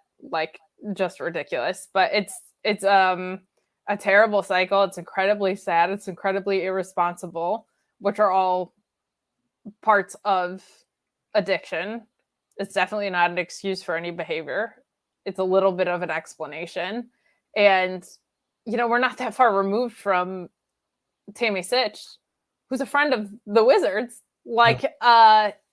having killed someone because of this. So it's just awful. I think it's insane that someone with this documented of a history was released on $3,500 bail and that his court appearance was canceled. I don't give a shit what the circumstances are. But at the end of the day, it's just really fucking sad, because if you're so willing to throw your life away, there's just something really, really, really sad about that. And to not take your own life or anybody else's into account it's just heartbreaking. And you just hope that guy can get help. And no matter how many times that person's been through it before, you have to hold out hope, because that's the only thing that you kind of can do. And wrestling is just so secondary in this situation. And that guy, whether he gets help or not, even just physically, that guy he shouldn't be in a ring anymore. That guy needs to go away and get better. And that's not a he should be punished thing. That's just it's not working. He's proven it time and time again. Now, there were also details that came out on Fightful Select earlier that kind of made me not. I feel like Tony Khan handled everything super well up to this point, but there were reports that Jeff was drunk at WrestleMania weekend, and that talent within AEW had voiced that. And Tony Khan still kept putting him on TV, which I think was not a very good call. His track record already going into it. That's not a first time thing. And I feel like that was probably pretty irresponsible. It's not like this company is hanging on by the Hardys' fame here. If this guy has this history and was drunk WrestleMania weekend and your talent is voicing that to you, you should not be booking that guy for Double or Nothing. You should be addressing it then so that it doesn't get to this point. But that's also not his responsibility. So it's who's to say? I would just have hoped that he would have been a little bit more proactive in that situation, because we know what this looks like. We saw it with Tammy a couple months ago. We've seen it with Jeff Hardy over and over again for himself. It's really sad. And you also just feel bad for Matt and Matt's wife and kids, and Jeff's wife and kids, of course, and everybody that's affected in that way. Some of my favorite people in the world are in recovery. Some people that I really love and care about are not, and are alcoholics. So it's just a difficult thing, but you hope the best for everybody in the situation, and health and happiness and healing, because there's a lot of that needs to go around. The only thing I could think of in this whole situation was maybe the thought was Jeff will be here with Matt. Matt can be the support and make sure that, not make sure it's Matt's responsibility completely on his own, but maybe Jeff would do better in an environment where he's there with his brother and things will be different. I don't know. I'm obviously not involved in the decision-making process. I don't know what kind of conversations were had about his past, or, things that they may have heard or not heard about, being intoxicated at WrestleMania weekend. I just don't know. It's really sad. It's this, It's that fine line. I'm sad, like we've said, for the fact that he's continuing to deal with this and can't seem to get the help he needs, and not because he doesn't want to, but because this is a truly, truly terrible disease. It is debilitating, and it is a constant daily battle. I have never had to deal with it, but everything that has been put in front of me, dealing with people I've known, or reading things about alcoholism or drug addiction and recovery and all that stuff, it is an everyday struggle, an everyday battle, and relapses do happen. But so it's sad from that fact, but it is just so angering that it continues to happen. Yeah. And that he just can't stop doing it, not because of himself, but really putting other people at risk. Yes, putting himself at risk is angering, but when you're getting behind the wheel and putting literally everybody, I don't care what time of night it is, he could drive through somebody's fucking front window. Yeah. I mean, and kill people while they're asleep. It's just and angering. he didn't blow a 0.1 either. You know what I mean? This Right. wasn't like he had one too many beers thing. 3.6. I did the math. 3.6 the times the legal limit. Just sad. It's just and bad. insane. Schlong, I know this is a heavy subject, and you like to stay light and fun. Do you have anything? That's not a shot. Do you have anything you want to add here? I know we've already said a lot of it. Do you want to add anything to this? It's the floor is open, so I just figure if you want to speak. Nothing to add. That's the thing. You guys covered most of it. It's both a very easy subject in the sense of like drinking and driving is wrong as wrong can be. So that's not for debate. But those flies never saw coming. But from the standpoint of being an alcoholic, that's a much more complicated issue because clearly there's a whole lot of I'm not going to go. I don't need to reiterate what you guys both said, how there's a lot more that goes into it. You're addicted to the drinking. You also are hiding pain. That there's a reason you're drinking. You typically don't just drink because you like the taste and that's how you become it. There's usually other issues going on that you have to address, and he's clearly not doing that. It's just sad. I was really hoping he had gotten past this and his life was he was going to have his final run and everybody was going to be happy for him. But maybe this is good, that this is the end. Not in the end, but like maybe he needed this without killing someone. I'd rather it go this way than you kill someone, because Jesus Christ. I feel bad for Matt. Matt has had his own demons. Matt seems to have beaten his demons. Matt was doing everything he could for his brother, and you just can only do so much. You what do they say? You could bring a God. I was going to use this metaphor. It's bad, but I'm still going to use it. Bring a horse to water, but you can't make him drink. Well, you could take a guy from the bar, but you can't make him stop from going back. Yeah. Like there's only so much you can do. So yeah, it sucks. With case point and Tony Khan, I kind of said to her today, we were talking about it a little bit. I said I think he comes out neutral. To me, he came out positive at first when he did the response of like sent out a message, suspended without pay. We want him to get treatment. That's great. Like that was a positive. Find out that there were some indications with the WrestleMania weekend.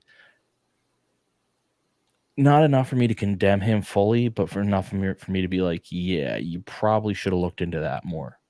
I get it. It wasn't in front of you. It wasn't for your company, so you didn't know for sure. But you still should have looked into it when anything like that comes up. Now maybe he did and he believed whatever he heard, and because he wants to believe it. That's, as most people who've ever dealt with someone who has these issues know, they are quite good at convincing you that they're not having these issues. So maybe Tony's just not familiar with it. Maybe that's me giving him the benefit of the doubt. But also, I tend to not hold any companies too hard too accountable for this stuff. So long as they don't send the guy out to the ring drunk, like Jeff Hardy has done in the old Impact. As long as you don't do that, it's not on the company to maintain your private life. So that's for sure. You got to take your responsibility. Yeah. Sucks because I didn't think they were looking great, but it was still a nice nostalgia run that gets crushed because of something terrible. Well, I think it's easy to say that we all hope that Jeff Hardy takes the help, right, and does what he has to do to try to squash this, and then maybe can restart their final nostalgia run, when he's in a better place. Listen, Mox had to deal with it. He was gone, to deal with his demons, and it seems like he's doing fine now. You know, Kyle K. Sparks, makes a good point. At some point, he has to question if wrestling itself is killing Jeff. It happened in multiple companies with widely varying travel schedules and multiple trips to rehab interspersed. I know he loves it, but if it's destroying his body, and one has to wonder if this is how he's coping. No disagreements there. It's just sad to see it happening. So let's move on to a couple other things. I know we're getting long here, so let's go on to a couple other things. Some other AEW news. Tony Khan did an interview where he had a couple interesting things to mention about things that are happening. He did an interview with comicbook.com. They asked him about a timetable for Punk's return, but he wouldn't give a timetable. He said that he's very hopeful and optimistic, and the surgery was successful. He'll be back. I don't want to put an exact date on it and put any expectations on him, but I do think we're very optimistic about it, and I think Punk is optimistic about it too, which is great.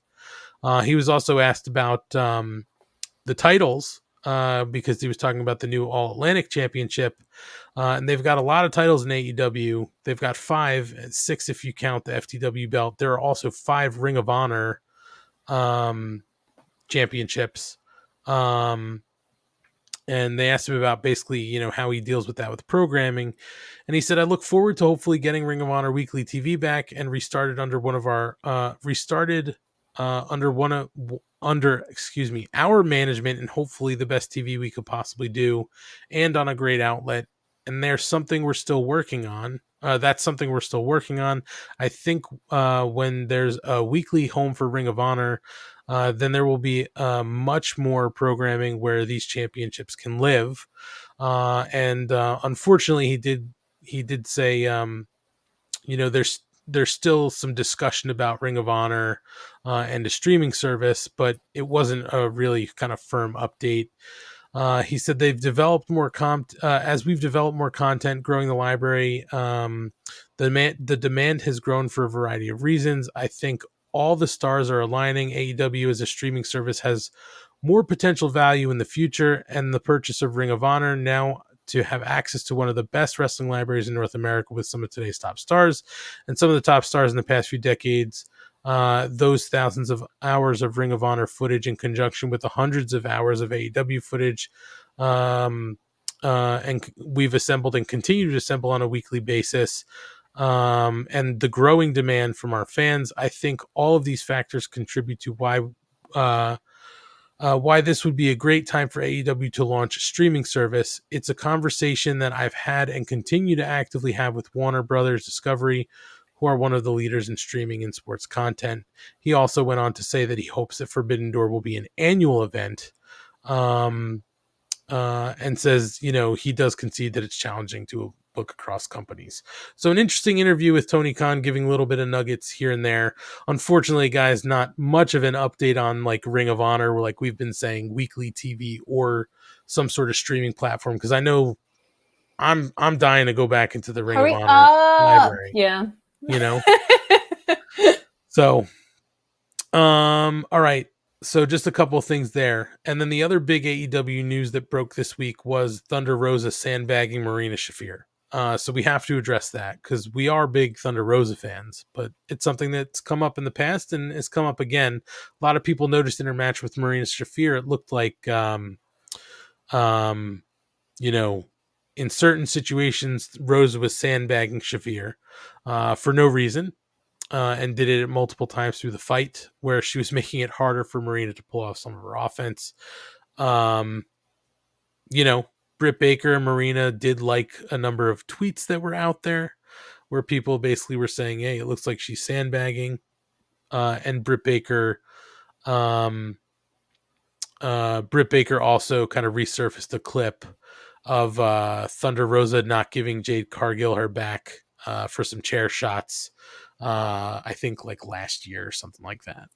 Evilise also spoke up and said, thanks for the Evilise was right sentiments.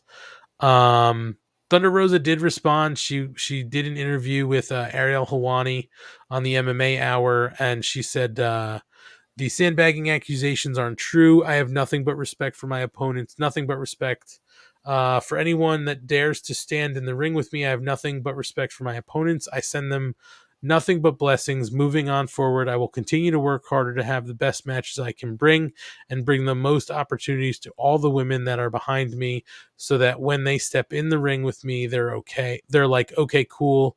Like I said, people are going to talk, and that's fine. I'm not worried about it.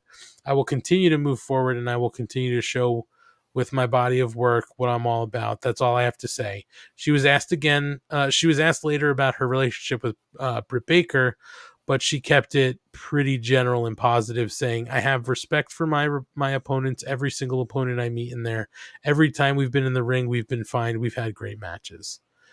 And then I guess tonight, Thunder Rosa put out a picture of her and Marina Shafir, I guess, breaking bread, literally, saying, today we take responsibility and work on being better, because at the end of the day, we break bread. Two mothers navigating a world and where we both never ending learners. Clearly, that's just a typo. And she tagged Marina Shafir. So it looks like, I don't know, guys, like maybe she's fessing up to it a little bit, but maybe not. It's hard to look at the videos and be like, yeah, maybe she's not really giving it up like she should. I would have to agree. Last week when we did the post recap, I had said to Ryan, something didn't work, and I guess I just didn't see it in real time. But after the fact, going back and looking at it, you're like, son of a bitch. Yeah, it looked like she wasn't really helping her out here in these situations. I don't know. You hope that she's not sandbagging people. But guys, your take on this?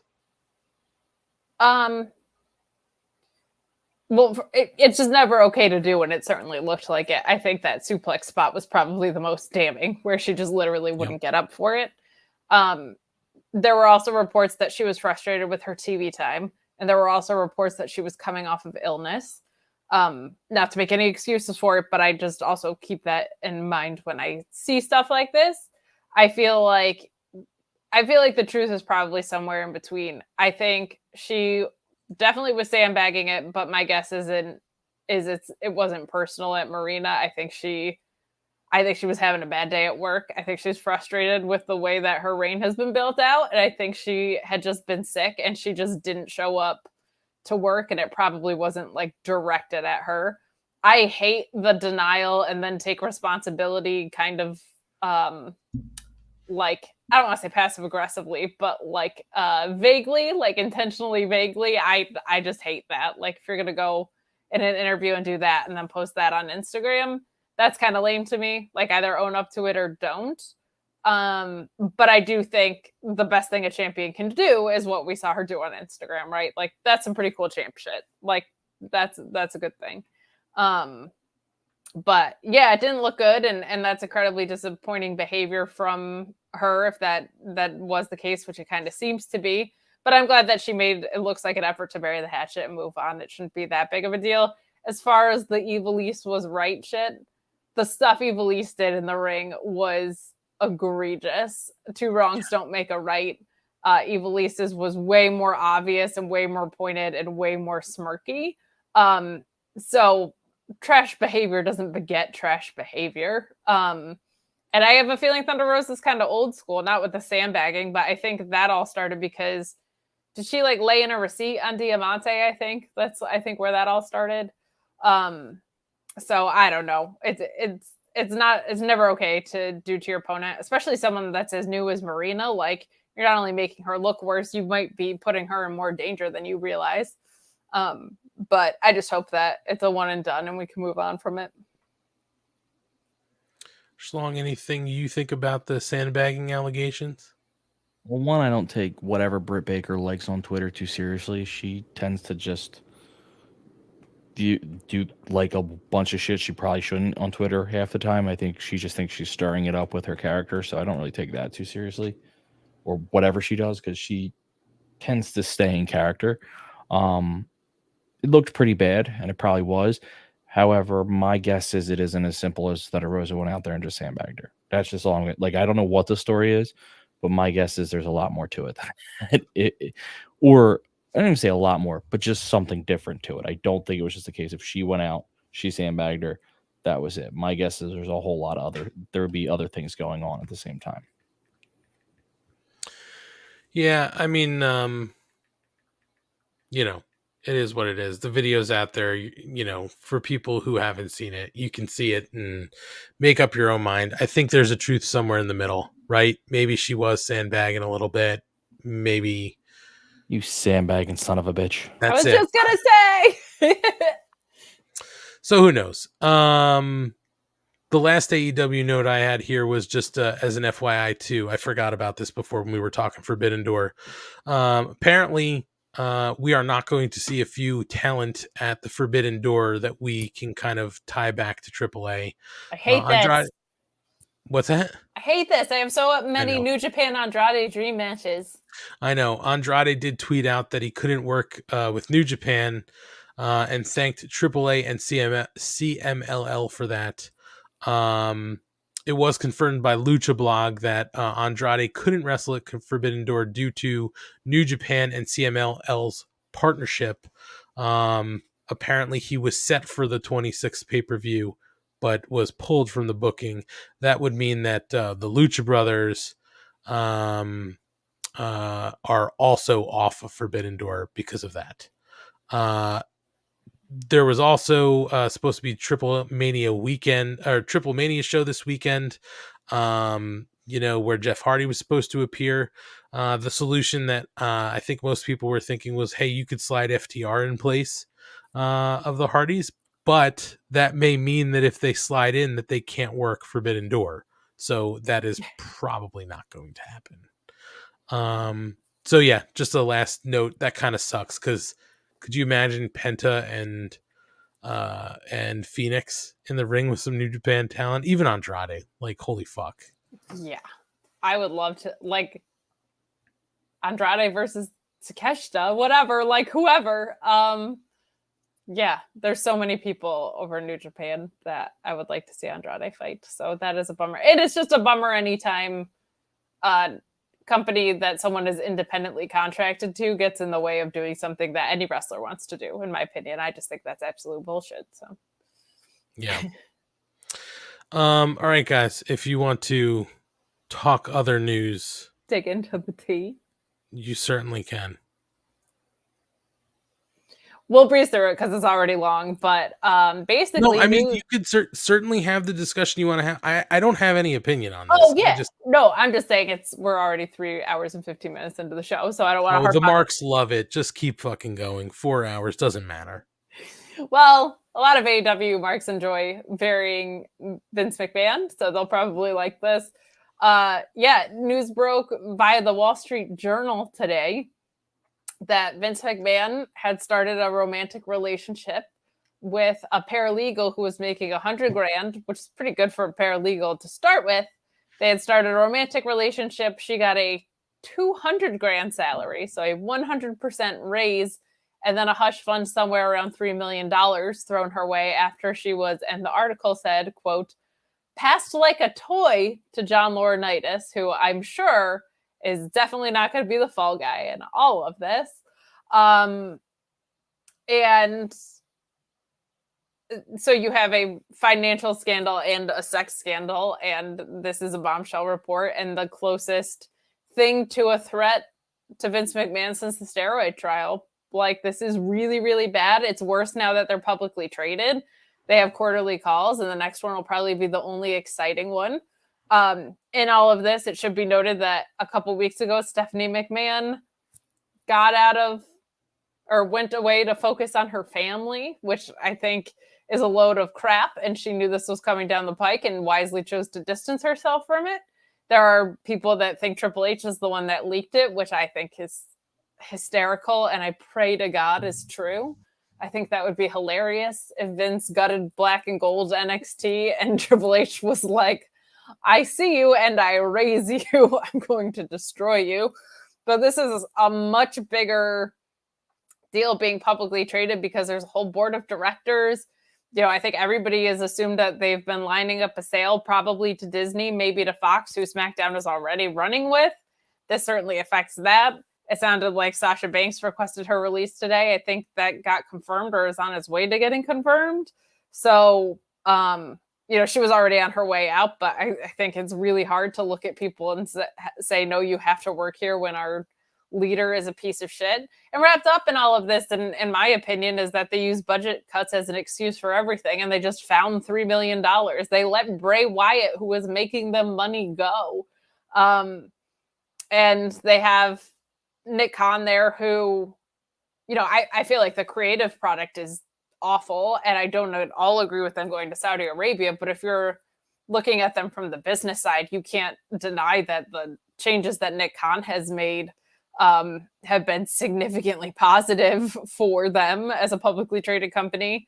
And if Vince has to step away, he's primed and ready to take over the business side, and then they probably do like a creative by committee situation. But there were so many yes men, and this was hidden for a while, and it's just insane. I'm very intrigued to see what happens with Linda McMahon. My heart breaks for the Bella Twins mom, who was married to John Laurinaitis after a very rough first marriage, and this breaks. So just a really, really, really ugly situation and a very big deal all around. It doesn't surprise me. Vince McMahon is a pretty well documented piece of shit, especially in his relationships with women. I think a lot of people owe Ember Moon an apology, since it's all these old white guys that are having affairs, making decisions about creative. I know people specifically at NXT who have voiced concerns about this very, I don't want to say this specific thing, because I don't think they knew the details, but they knew something was up. And talent, both male and female, felt very uncomfortable with how a lot of stuff was being handled. So just kind of like the phrase, where there's smoke, there's fire. Like sometimes when there's smoke, there's also like arson, like a really, really, really, really big fire. So we'll see what comes up in the next coming weeks. But I just think, after all the budget cut bullshit, to then find $3 million is, it was always a bullshit excuse anyway. They've made more money than they ever had, but my God, like, good luck answering for any of that. This might, I don't think Vince will step down, but it wouldn't shock me if he did, especially already being 76, because I don't know how you rebound from that. I'm going to say, much like his intro music, no chance in hell that he's stepping down. The other thing, too, it depends on how much power the board of directors has. Like, I don't know how any of that, like, if you can hold a vote or any of that, like, I don't know how that works. So he owns half the board. Like, you know what I mean? That's the problem. Is I think half the board is related to him or closely, closely handpicked by him. Resignations. So we'll find out. He's also could be subject to things from the shareholders, even though technically he has the majority. There are some legal avenues they have if his remaining in power is tanking the stock, which could also be a reason he would have to step down. If the value keeps going too low for his own personal wealth, he might have to step away just to keep the value up. I'm not saying he will, but those are, generally speaking, the reasons.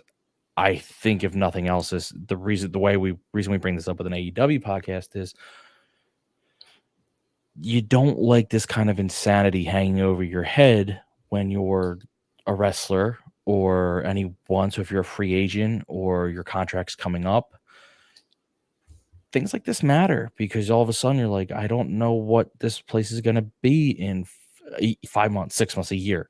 So it does impact, I think, any kind of wrestling signings and free agents coming up, because this is a big deal, and it could very well, and whether it gets whether Vince McMahon stays, whatever, it's just, if it hangs out there for a while and there's more details that come out, it's a very big Like, deal. how do you now go tell Mustafa Ali that he can't be released?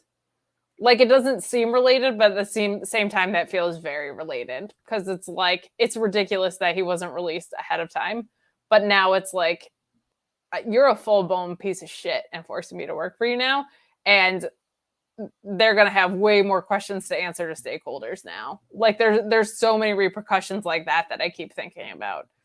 Well, that's a whole other thing too, though. If you're a free agent and you're going, well, what is Vince's status? Because for better or worse, wrestlers kind of knew what to expect with Vince. Like, you kind of knew how to, like, if it's not him, you are going to be, I think, more hesitant, because you're going to say, unless they land someone and through time tests to prove that it's better, but at least originally you're going to be more hesitant because they're like, I don't know what's next. Well, I'll say this. A couple of things to keep in mind. I read the article in the Wall Street Journal, but a couple of things to keep in mind. They have he has Jerry McDevitt and McDevitt got them through the steroid scandal. So don't count this one out. The other thing too is there are questions as to where the money came from. None of the money in the payout may be coming from WWE's purse, may be coming from his personal account. There is talk someone getting a raise, though, because she started a sexual relationship with him, which is a big fucking deal if they can prove that. Well, of course, yes, but the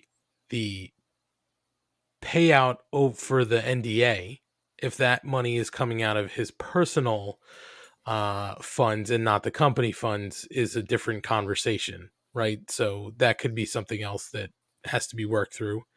And the other thing that I was wondering about, and I'm no legal eagle, I know a few people who maybe can give me some. Well, you know a lot about bird law. This just isn't your specification, yeah. Well, I guess then in that case, I am a legal eagle. Right. But the other thing that I'd have to talk to some people I know about is the rumor is that this was brought to the board's attention after a quote unquote close friend of the paralegal young lady disclosed the information to the board. I wonder if now McDevitt tries to figure out, hey, this is technically breaking this non-disclosure agreement because you've talked to somebody about this, and now your payout's null and void. The way I would think, based on what I read, and the way the person described what they knew, is they knew as it was happening, which would have predated the NDA, so you're not liable. I'd also point out they've admitted a relationship existed, which is well, I just wonder if they somehow find a way to stop the payments, because the payment structure was $1 million up front and then $2 million over a course of, I think, 4 years. There's your $3 million payout. I wonder if they've tried to wiggle their way out of it. Probably get sued then, though. I mean, also, you know what? I'm taking the $2 million or whatever I already made in a victory lap. Sorry. But I'm running the risk if I got $1 million up front. Thanks. Sure. But Schlong, to your point, yes, you could sue, but who is going to have the time and the money to delay things till you've bled out and now there's no case to be fought? But they've already paid you $1 million of money, so you got some money for lawyer.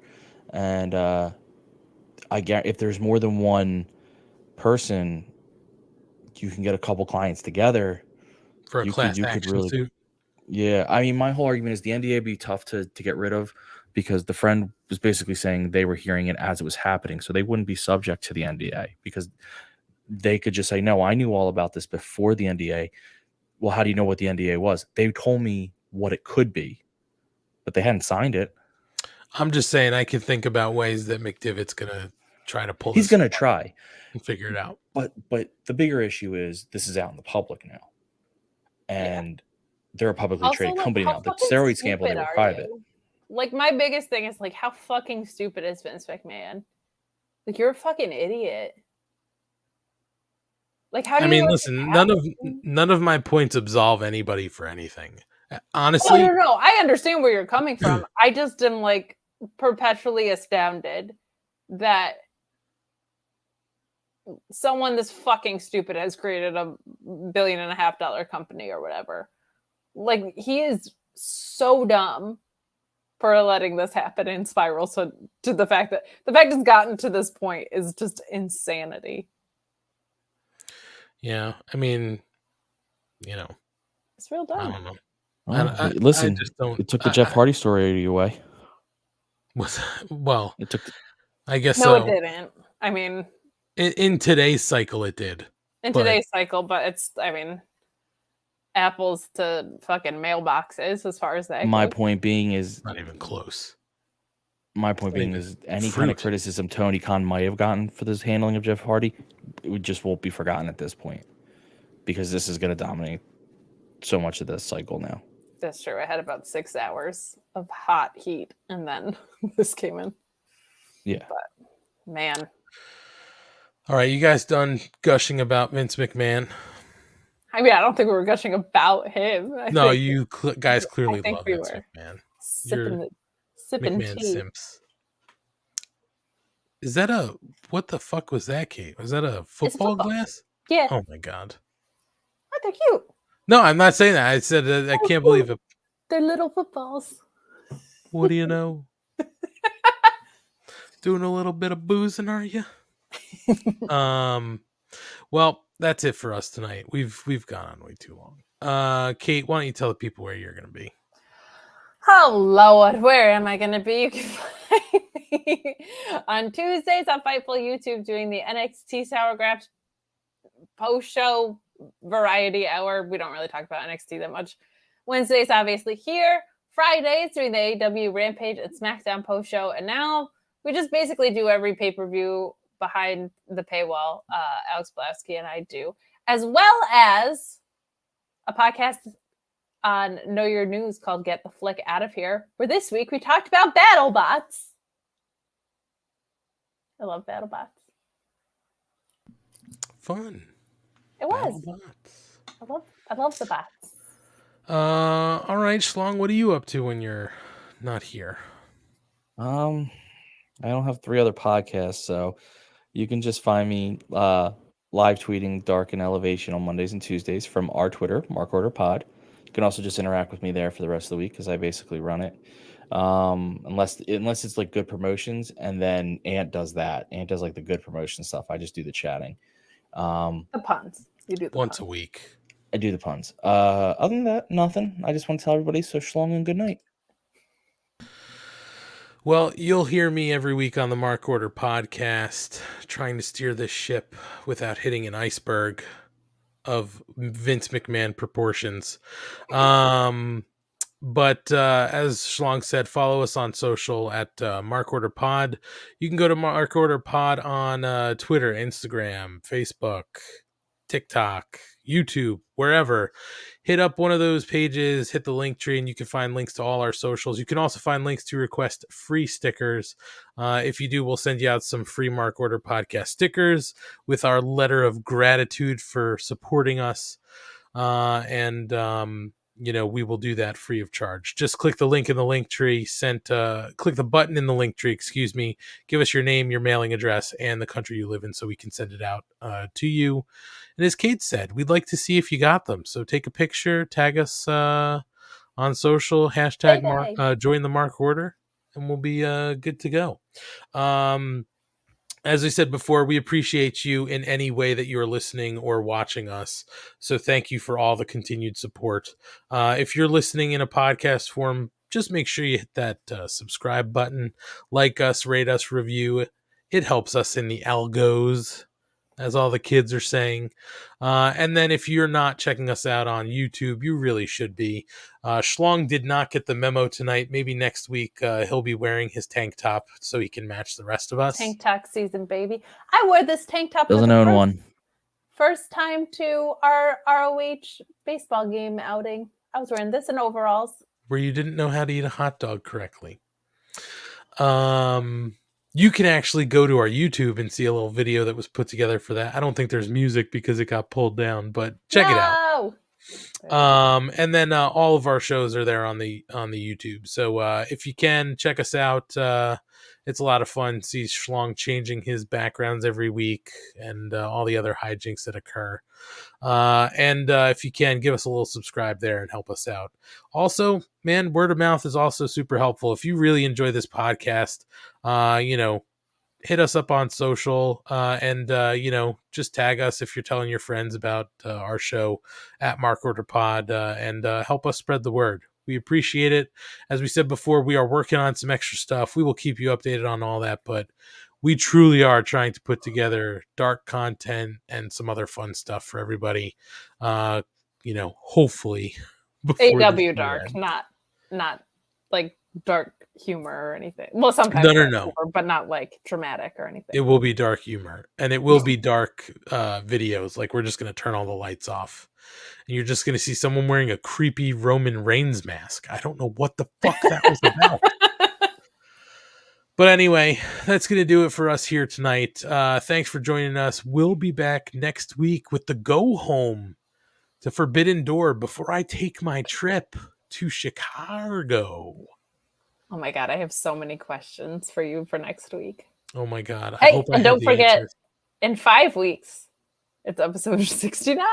Oh, you know it. Stay tuned. Remind you every week. Coming. Big things are coming. Episode 69. Hey, 69 me done. All right, guys. Thanks for checking us out. We'll see y'all next week. Kate Schlong, always a pleasure. And to you, sir. Bye, guys. Bye.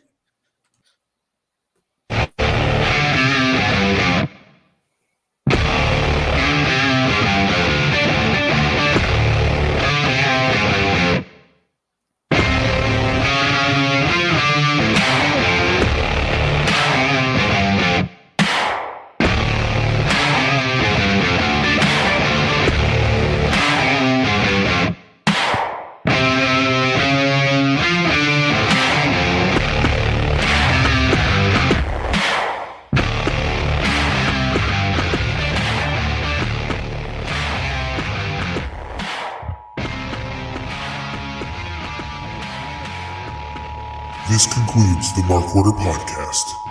We now return you to your regularly scheduled programming. Join the Mark Order.